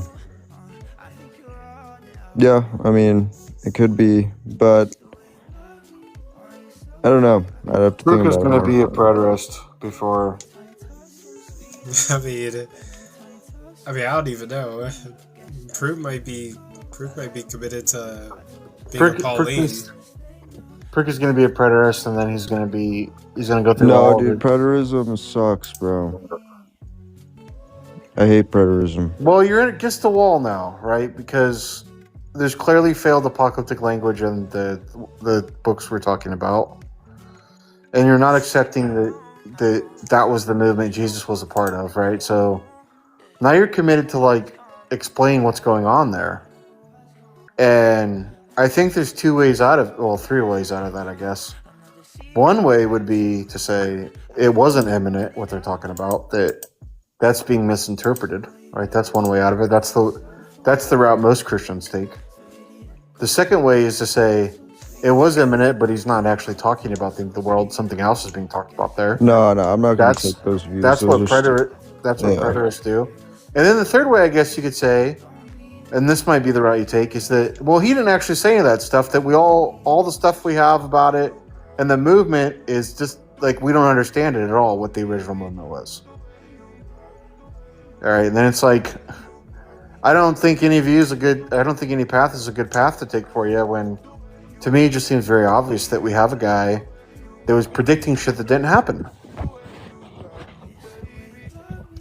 I mean, it's really just comes down to the fact that Second Temple Jews believed, like mystic Second Temple Jews were more prone to believing in this apocalyptic stuff, and the Gospels saying that Jesus said these things, and I get it. Like, that's a interesting combination. It's pretty powerful, but it's also, just to me, it's like the whole enterprise is very speculative, so speculative that it's like kind of like not completely convincing still, but yeah. Personally, I don't think any of this makes sense without it. It's hard to connect the dots for me, what's going on here, without this apocalyptic stuff going on. Yeah, I get that too. You're saying that like it's a driving factor in the ministry. Yeah, it explains why he got crucified. It explains why they came to believe the stuff they believed about Jesus. It explains why the resurrection was so important to them. It explains all the stuff in the Pauline letters. I just think that also, like, you sort of explains all that, but what I'm saying too can explain that too. It's just like he was a good teacher that, people thought was the Messiah, and because of that, he got crucified. And after he got crucified, people had these experiences, and because they had these experiences, they thought he resurrected, and so they thought the world was going to come to an end because they thought he was the first fruits. Like, that makes complete sense to me. That's just how I view it. But yeah, I don't know what else to say about that. I mean, I'm still convinced of what I'm saying, but I might be irrational. I don't know. I don't think I am, but yeah. Interesting. What do you think about this, Kyle? I'm kind of with Sir. Like, it would just make more sense that, like, it's apocalyptic. I mean, that's what I've always held to, right? And, like, Old Testament is predicting, like, some kind of, like, apocalyptic thing that's happening, like the end of the world, and, like, somebody's gonna, like, die to save everybody or give everybody a chance. And then the New Testament echoes the same thing. And I think the Gospels talk about Jesus, saying a lot of stuff about, like, Jesus talks about, like, hell, basically. He talks about, there's a city that he mentions. Sheol. Yeah, Sheol, and, like, he makes references to hell and stuff, and, like, I mean, it's pretty obvious that Jesus was an apocalyptic preacher. But I mean, if you doubt the Gospels, then sure, maybe he wasn't. The preacher's just going to say Jesus didn't say any of that. Yeah, I'm going to say that Jesus didn't say that. It's in the Gospels, like, and I'm really unconvinced with the Gospels. Like, over time, like, I really just became disinterested with them. But I don't know. I guess the main argument that, like, Sir has, if we do take out the Gospels, is, like, the historical plausibility and the fact that some Second Temple Jews would have believed this, and it would make sense of why he was crucified and things like that. But that's kind of where he's coming from. But I also offered an alternative, which can also make sense of why these things happen. So, yeah. Okay, unless you're saying that any part of what I'm saying doesn't make any sense, but I don't think it explains the evidence very well. Oh, like in what way? Like all the stuff I gave you that doesn't explain well. Like all the like Jesus getting. Why did Jesus get crucified in your view? Because people thought he was the Messiah. Why would that lead him to get crucified? Because the Romans would see a person like that, which got this attention for being, what the Jews thought as the prophesied Messiah, like the king of the Jews, because that's the same thing. Yeah. And because of that, he got crucified. Now, this idea of the king is talking about a king that's going to, it's going to establish a new kingdom here on earth. That's the idea of the king, the kingdom that's being talked about there. You think Jesus was talking about like an army? I don't think Jesus said he was the king of the Jews, right? I think people called him the Messiah and the king of the Jews. And he got a lot of attention. You think he got crucified because other people said he was the king of the Jews? Yeah, why not?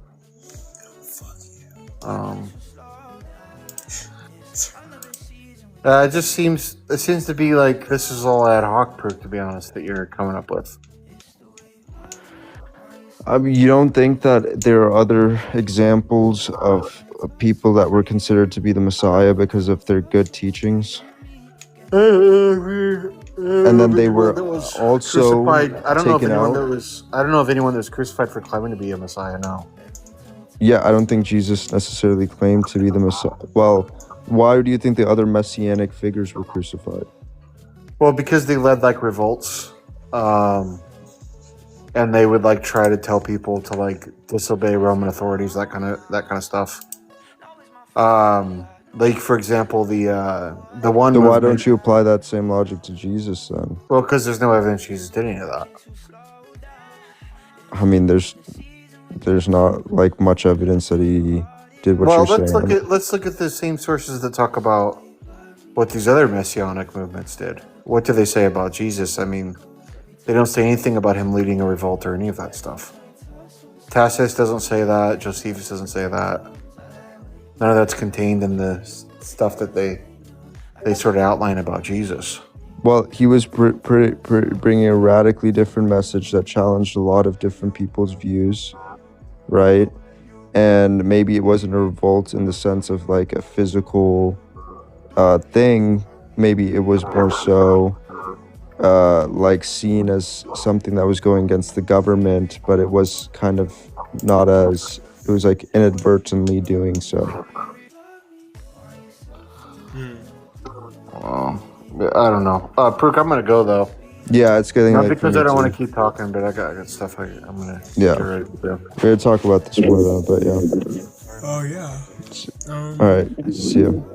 I think I'm gonna stick around for a while because there's something I'm trying to accomplish on this Pokemon game. I'm trying to catch a legendary, so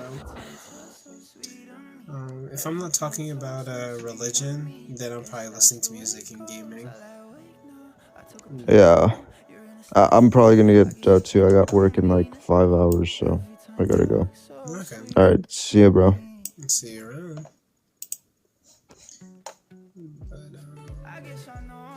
But yeah, hey guys, thank you for hanging out. I see that there's 15 people in the live. Feel free to ask me any questions. I'm going to be playing Pokemon. That's just something I'm trying to accomplish before I log off. So that's the only thing. But other than that, you know, like, I'm straight chilling. What you guys got for me? There's 15 people in the live. Tap your screens, like the live, share with anybody who you think might be interested. And, I'm just trying to really finish something here. I'm looking for a legendary Pokemon, essentially. And I think this Pokemon is Cobalion, and he's in this cave. I'm trying to get to the 3rd floor. That's what I'm trying to do. He's on the 3rd floor. And so, are there any Pokemon fans in here? Low-key?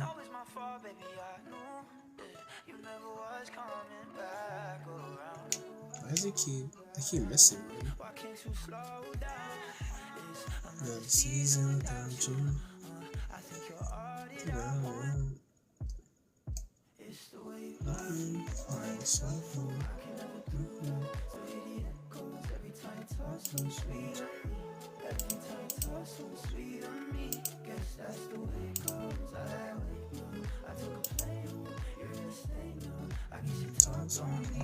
Script tonight.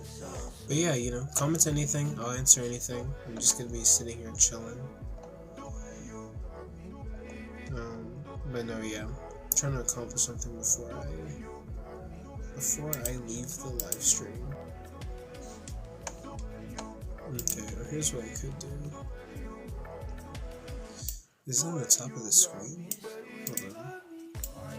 Oh, it is on the top of the screen. Let's see. Do that. Put it right there. Guess that works.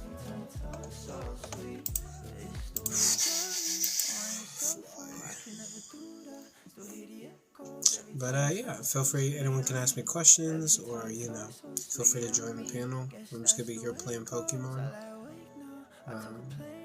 And yeah, something I'm trying to accomplish. I have a Master Ball. I'm gonna capture this legendary. I want all the smoke.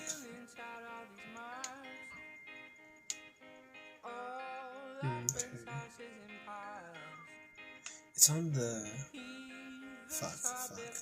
I can't keep doing this one. Scripture? Wait, what movement? We're talking about... I don't know if you still want me to answer that question. Okay, fuck. Wow, this is gonna suck. I can't keep doing this for like the next like 2 hours. Actually, no, fuck it, I will. Okay, I'm trying to get to the top floor. Okay.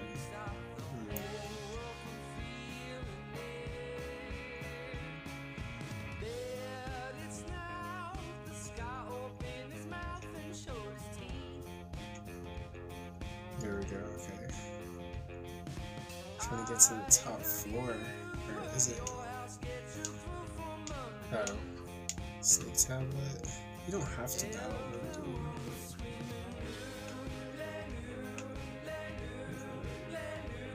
Fuck.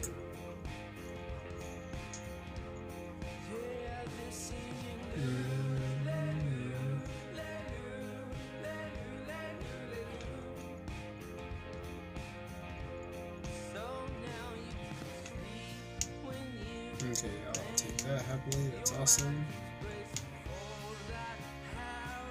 Okay, you don't have to battle, I'm not gonna battle every single fucking person that I see.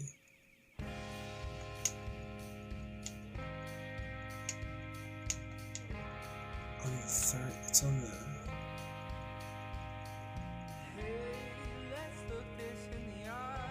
I already told you this Pokemon.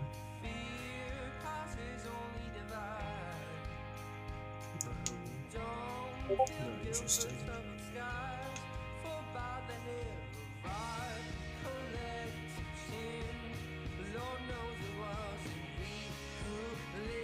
So confused.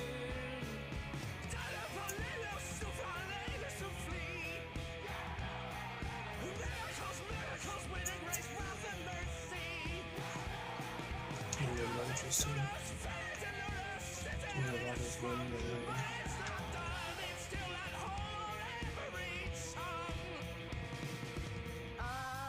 Oh, that's okay. I see. Let's see how you get there. Okay.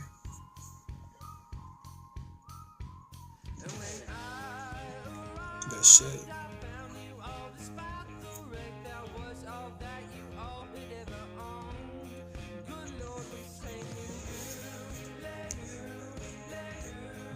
I don't know. I guess the live is dying. I don't know. I don't know if anyone has any questions for me or they got anything they want to ask me. I'm just playing video games. Might go see what other lives are happening. Chilling on live. I think that is what I'm gonna do. But anyway, I'll see you guys later.